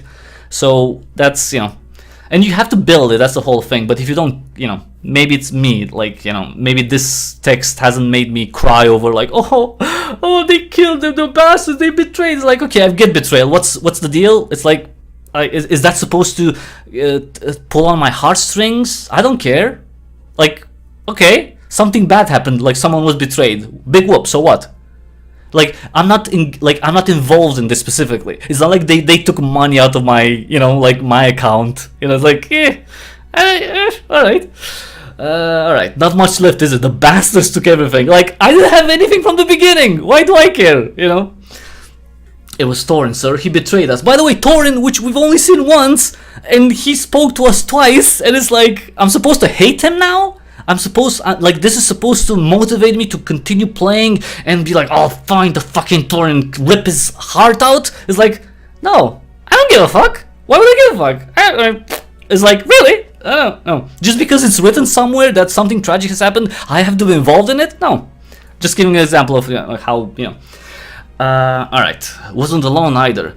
Demon, Inos, Naira, again, characters I have no idea who they are. Like, and then I'm supposed to have a negative feeling towards them. I never met them, you know. His fingers clench into trembling fists. Okay, I understand he's trying to be emotional, or the game is trying to express that he's very emotional because he's angry at them, at the betrayal, but I don't feel that way. Because I can never feel, like, no player could feel that way. Anyone who plays this cannot have a lot, like, unless they're, you know, they have some mental issues. They could never, like, they were never given the chance to be emotionally involved to the extent of urine, for example, or even half of the extent of urine. Clench into trembling fists. You know what I mean? That's the thing. All fucking traitors. I don't, you know, okay. There's traitors in the world. Like, it's like someone saying, like, you know, there's thieves, there are bad people in the world. It's like, okay, so, you know, it's kind of what, you know, it comes with the territory. I don't know. Through the anger, you notice a sadness in his eyes. So now we go from anger to sadness, and, you know, and realize suddenly that his nephew isn't present. Oh, now they're throwing the young gun in here. It's like, oh my god, they killed the nephew. It's like, I don't even know the guy. Like, what? Jedrick, like, what gives a fuck? Yuri glances down, slowly shaking his head. Don't know for certain, but I fear he's dead. He sighs. Well, okay. I was with him when the attack started, but he ran into trouble. We ran into trouble. Told the boy to run, but he pauses, staring blankly.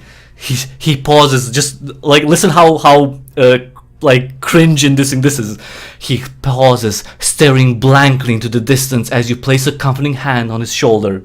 Two characters that mean nothing to you. One of them staring blankly into the distance because you can see that he's suffering so much. It's like there's numbness in his brain, and like it's nothing means, like he stares into the distance, the world meaning nothing to him anymore because of the tragic the tragic events of last night. And I'm like, all right. Okay. Don't remember much else, I'm afraid. Woke up to Alaric dragging me out from under a pile of bodies. Alaric's alive? Where are there any others? Aye, he's alive. Managed to find a place to hide and patch himself up. I told him to stay off his feet. Oh yeah, because he was shot with the arrow, right? He snorts, waving a hand over the general area behind him. But he's out there limping around, trying to salvage what he can. Thankfully, there's a few others too. Seems they managed to kill a whole group of the bastards. Again, the bastards. I mean, I understand, like, come on. His brief smirk fades into a grim expression. I'm afraid that's all, though. You turn to see Alaric emerging from a half-burnt tent, limping your way and being helped along by the other survivors of your company. Again, company. Like, this isn't Saving Private Ryan.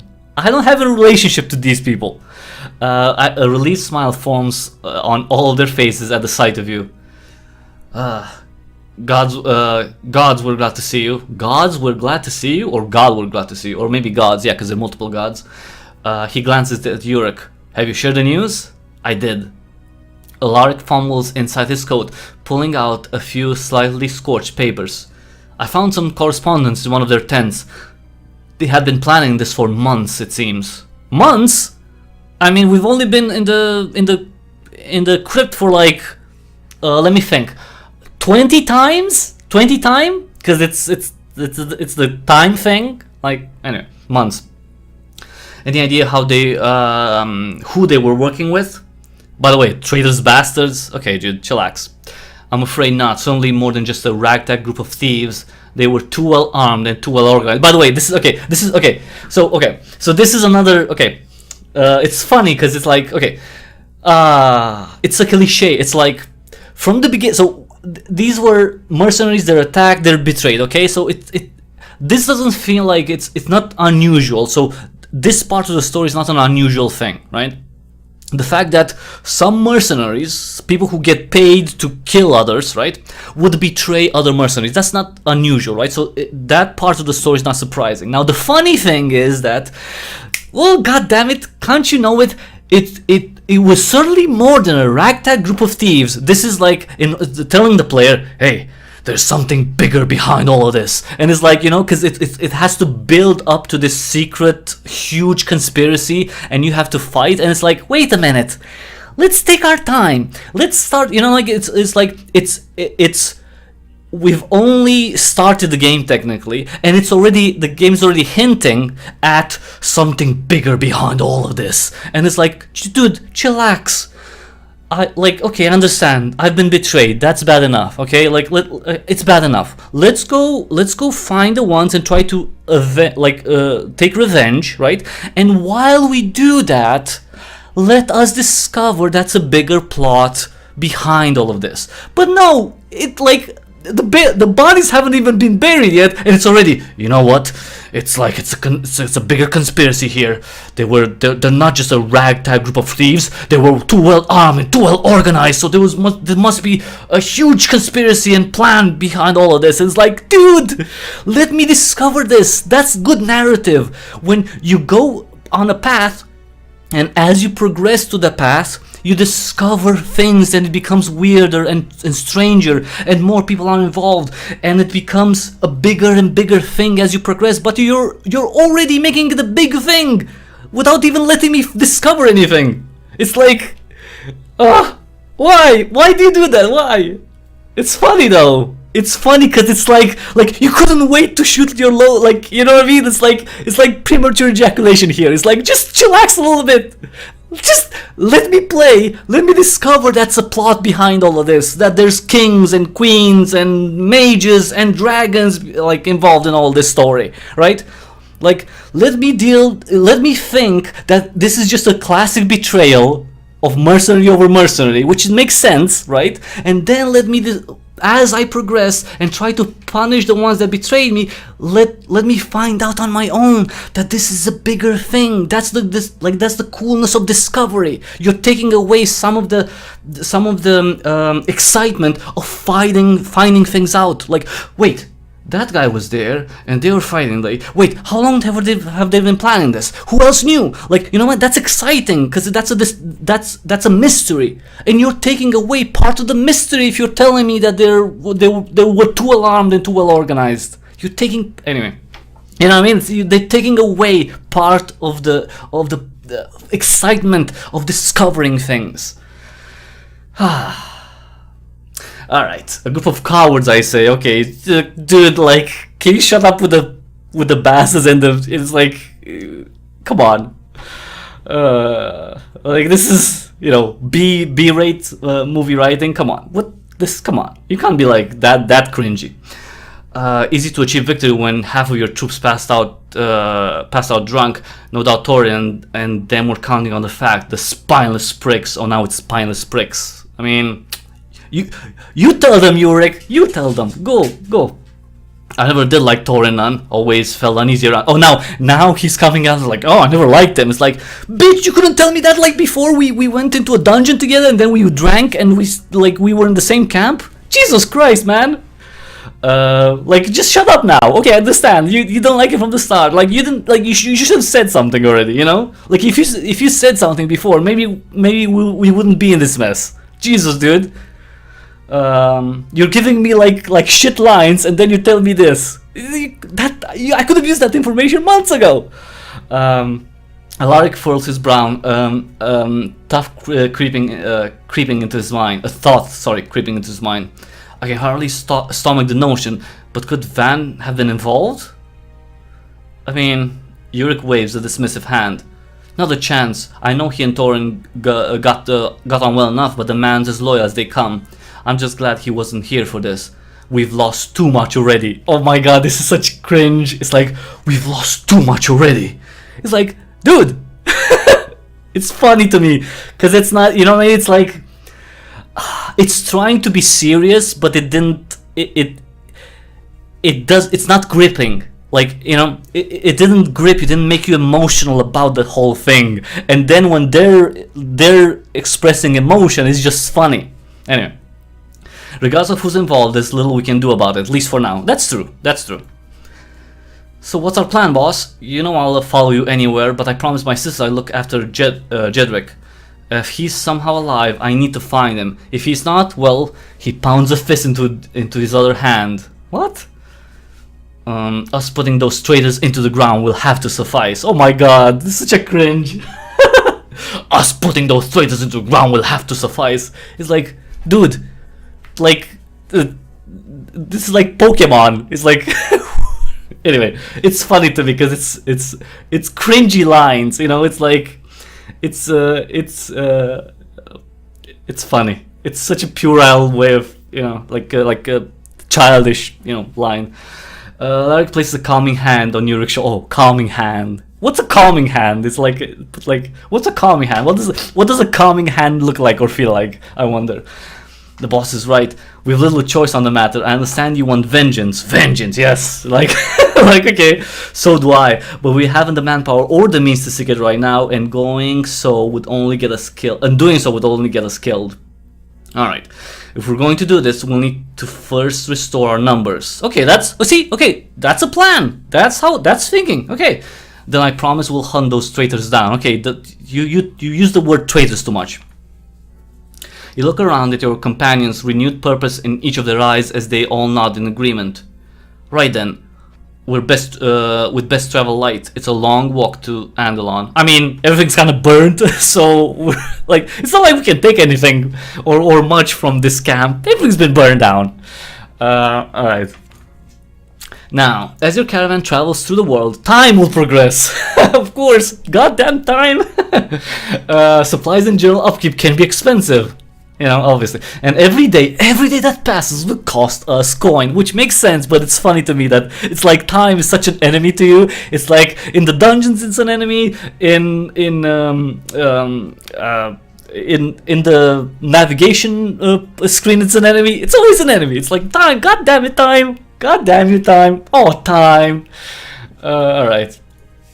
In top right corner are the navigation controls, allow you to advance to the next day, stop traveling, and adjust the speed of your caravan.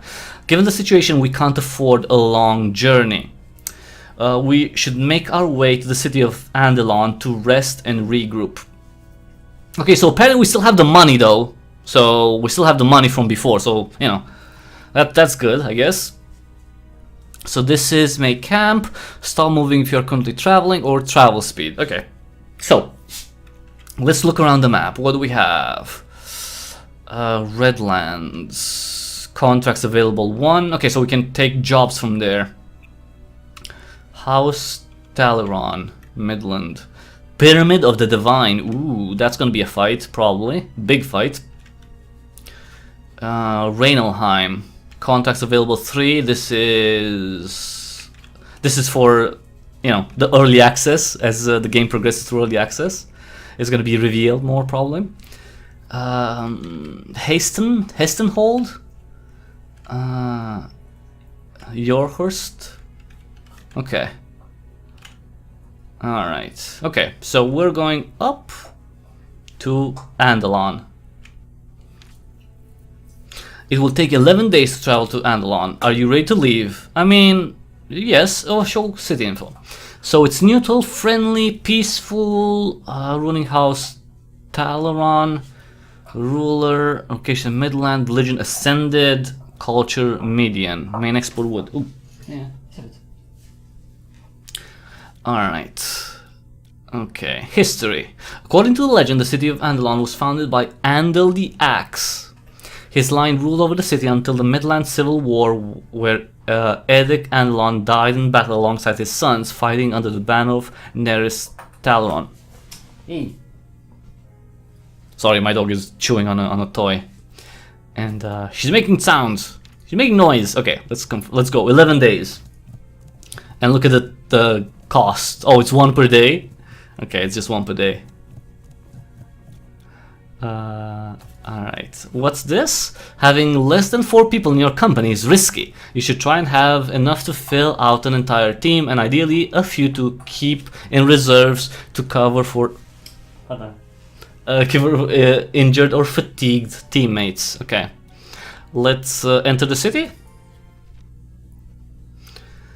After many long days on the road, I mean it's been 11.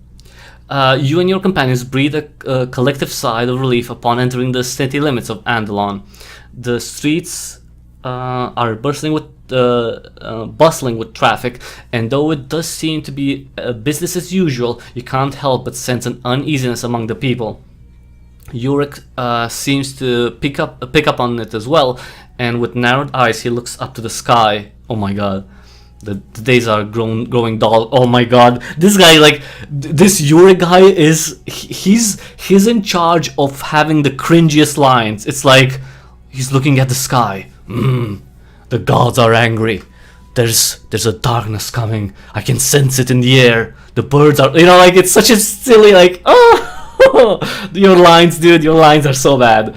The days are growing darker, that's for sure. He gestures to the crowd. No doubt they're all concerned about the scourge.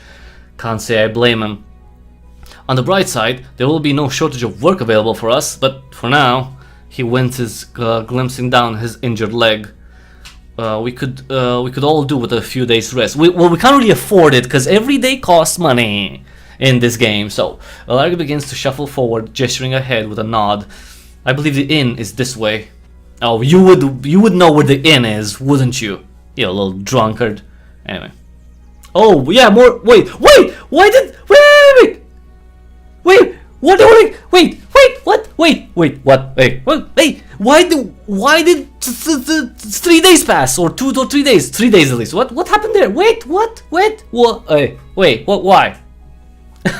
Why? What? You saw that, right? Like several days passed by, right? Or was it not that? Day 15. Didn't multiple days pass?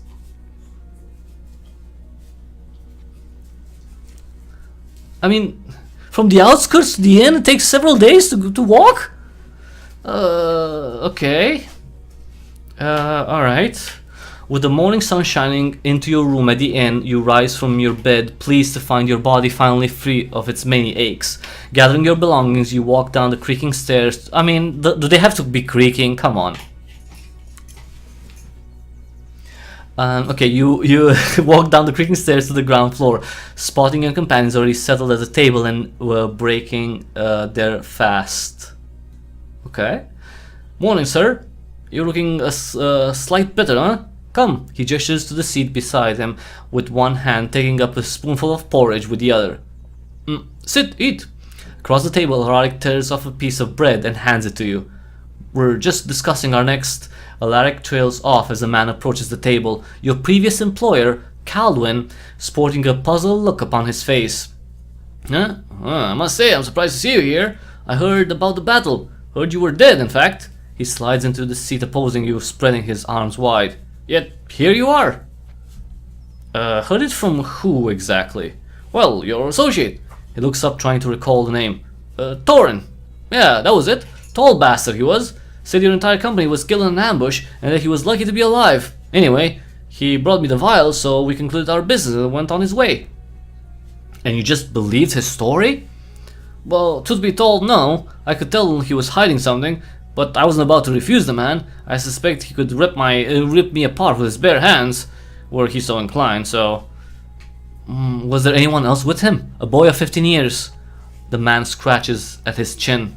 Well, he had a few companions, from what I saw. None that young, however. Any idea where they were headed? I don't know that either, I'm afraid. But it seems they were each going their separate ways. Alaric raises an eye at the piece of information.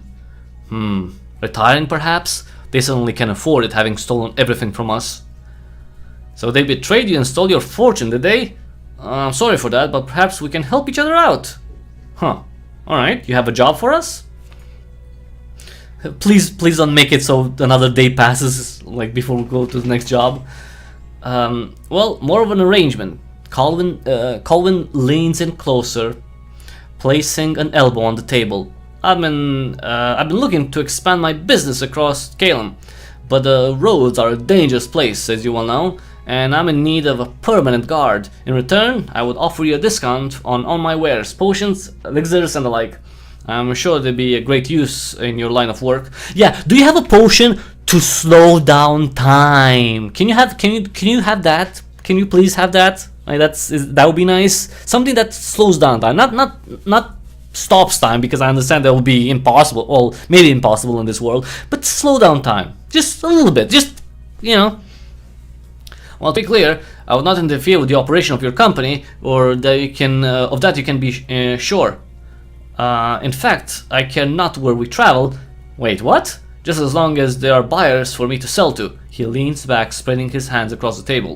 So, what do you think? Yeah, slow down time, exactly. That's what I need. Like, if I could get anything in this world, like from what I've seen, I would get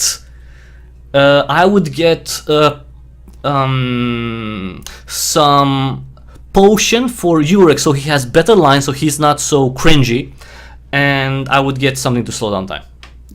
No idea what's going on. That's fine. That's fine. Just chillax. Subscribe. Check out the back catalog.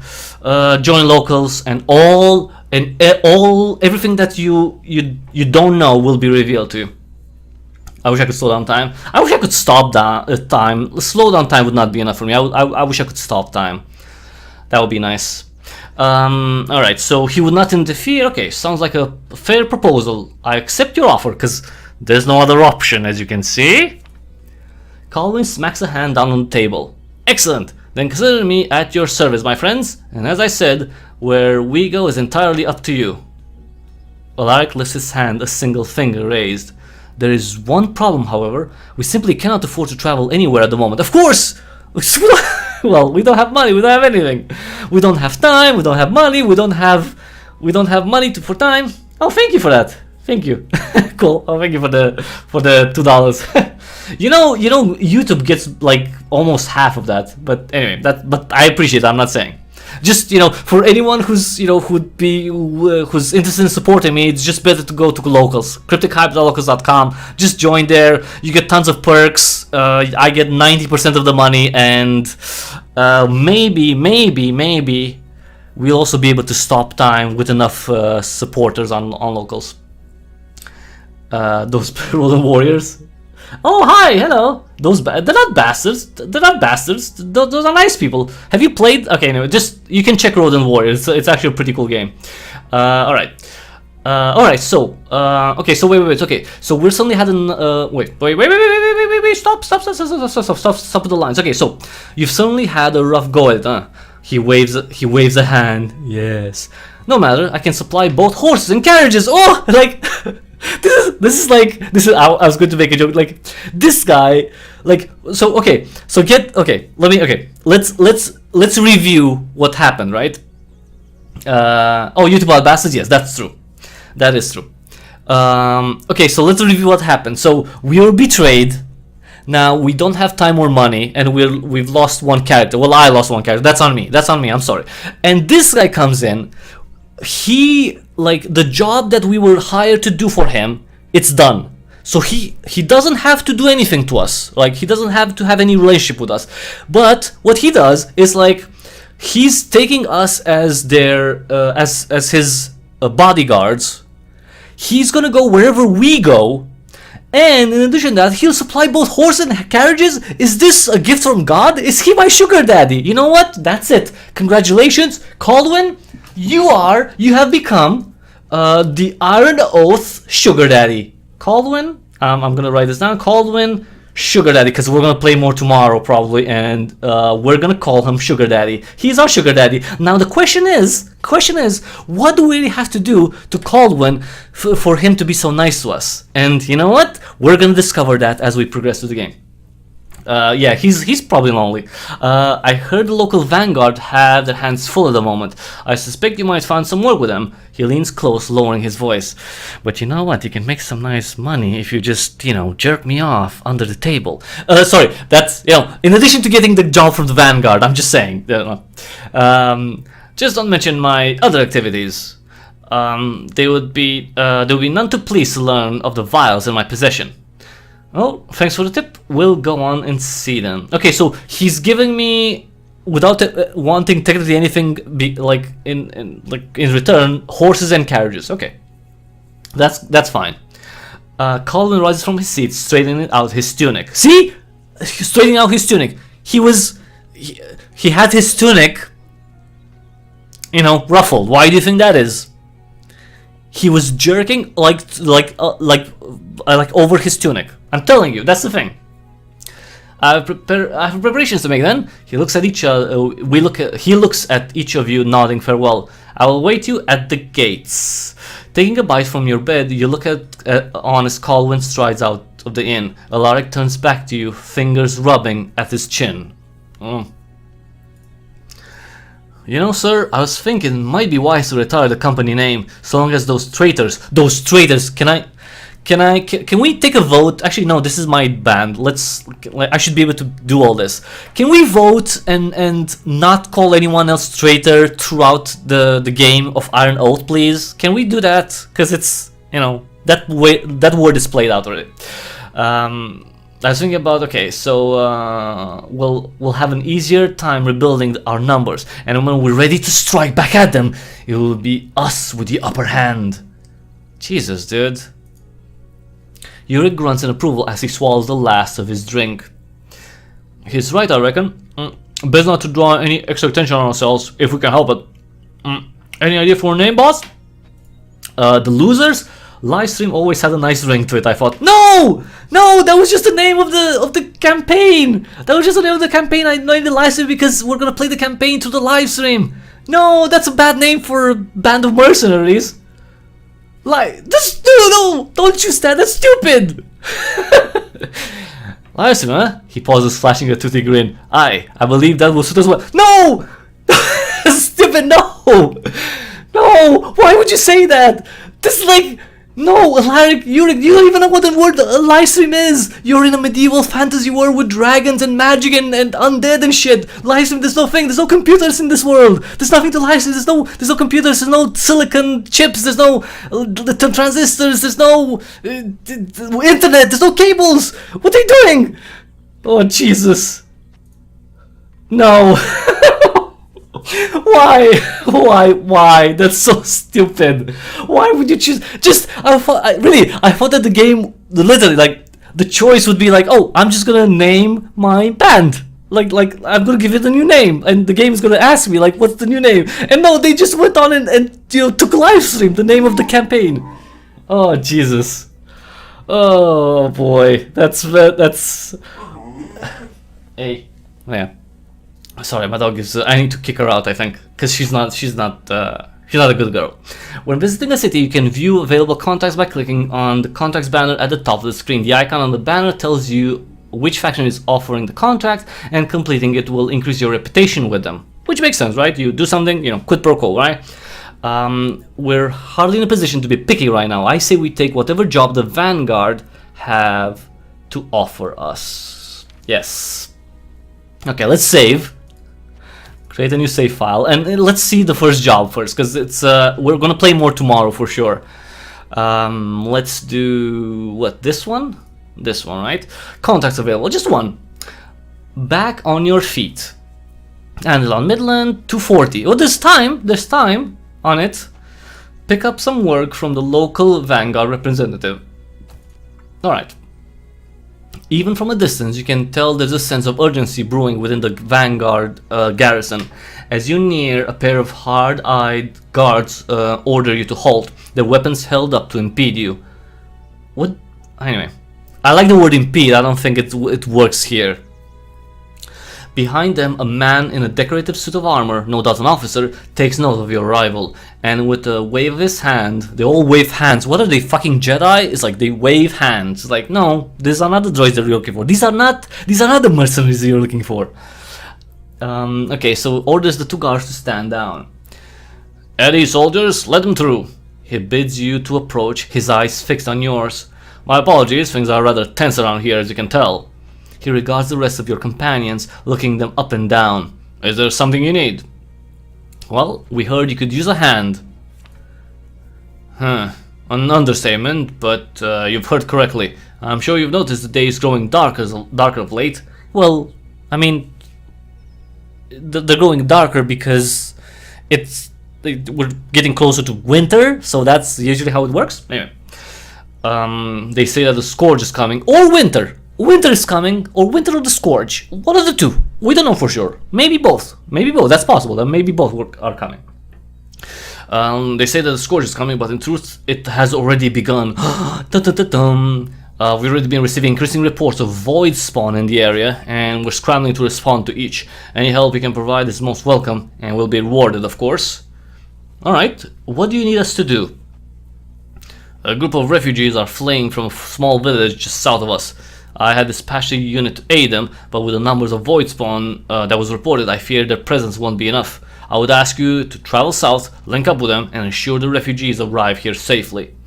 He turns to an aide, snapping his fingers and holding out his hand. The aide rummages through their satchel, producing a few papers, which they promptly hand over.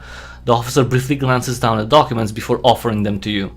These will point you in the right direction. Good luck. He extends a friendly hand. No doubt you're suited for the task. By the way, this is okay. Game writing 101. So this is, we've had game design 101 class, and this is game writing 101 class, or writing in general. So this guy who we've never met, right? This Vanguard officer, we've never met him. This is the first time we met him. He just looks us up and down, and he says, okay, this will point in the direction. Good luck. I've no doubt you are suited for the task.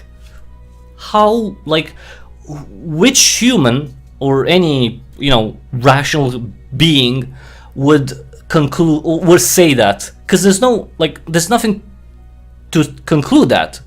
I have no doubt you are suited for the task. Is the task very easy then? Or do we look very tough? How do you deduce that how do you have no doubt that you're suited for the task? You could say, like, it could have been like, good luck, and that's it. I have no doubt you are suited for to the task. Well, how do you know? Where? You can count on us, accept the contract, obviously. The officer nods and turns away, striding off to deal with another matter. Alaric steps towards you, peering over your shoulder at the report held in your hands. Looks like we've got our work cut out for us, sir. No! We don't have the work cut out for us, because that guy has no doubt that we can do it. See? It's easy. Before we depart, might I suggest hiring some fresh recruits at the inn? I'm sure there are more than a few capable mercenaries available. Alright, you know what? Let's get a mercenary at the inn, and then we're gonna go at the inn. Okay. Every city has an inn which allows you to rest, buy drinks, or recruit new members. Resting will reduce your entire roster's fatigue by 3 for each night purchased. Buying a round for your company will increase their loyalty for a time. Right.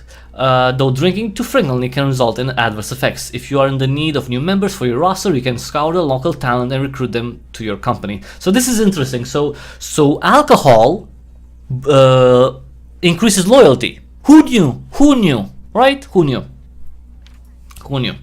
Alright, so okay, where do I see my band? G? No, escape, recruit. Okay, so for example, in this screen, right, it would be nice if I could check my troops, so I could choose, so I could see, who I could recruit, who would be better to recruit. But no, I can't. So at least it doesn't seem like I have to exit and then I have to go back. Okay, so let's see, G, right? Yes, G. So we have the Pyromancer, the Stormcaller, and the Pugilist. So I need what? I need money. No, abilities. I need what? So he's the Fire dude, Lightning dude, and one punch guy. Okay, so I need someone tough, melee, hopefully with healing. So let's go at the inn and look for that. Let's recruit. This is a list of all available recruits in the city. As time passes, oh my god, I don't want time to pass. New recruits will appear. You can view information on each recruit by clicking on the icon on the left of the portrait. So it's this one. So okay, Guardian. That's what I need. A Guardian, I think. Yeah, that's what I need. A Guardian. Lauren Townsend. You're 17. You're all young, but okay. You know what? It's not my. It's nice that they have a biography. Ailments, nothing. Traits: sharp-minded, open-minded, problem solver, and cautious. Alright, you know what? I mean, I need 92. Okay, 92. 92 for 1 year. Oh wait, it costs. Oh, it's per year? Okay. 74 per year for 5 years with a 40 signing bonus. Wait, let's calculate this.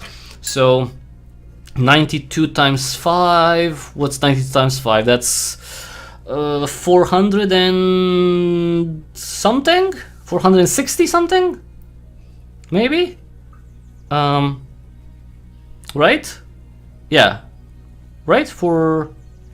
Well, yeah, 460, right? Or around 460.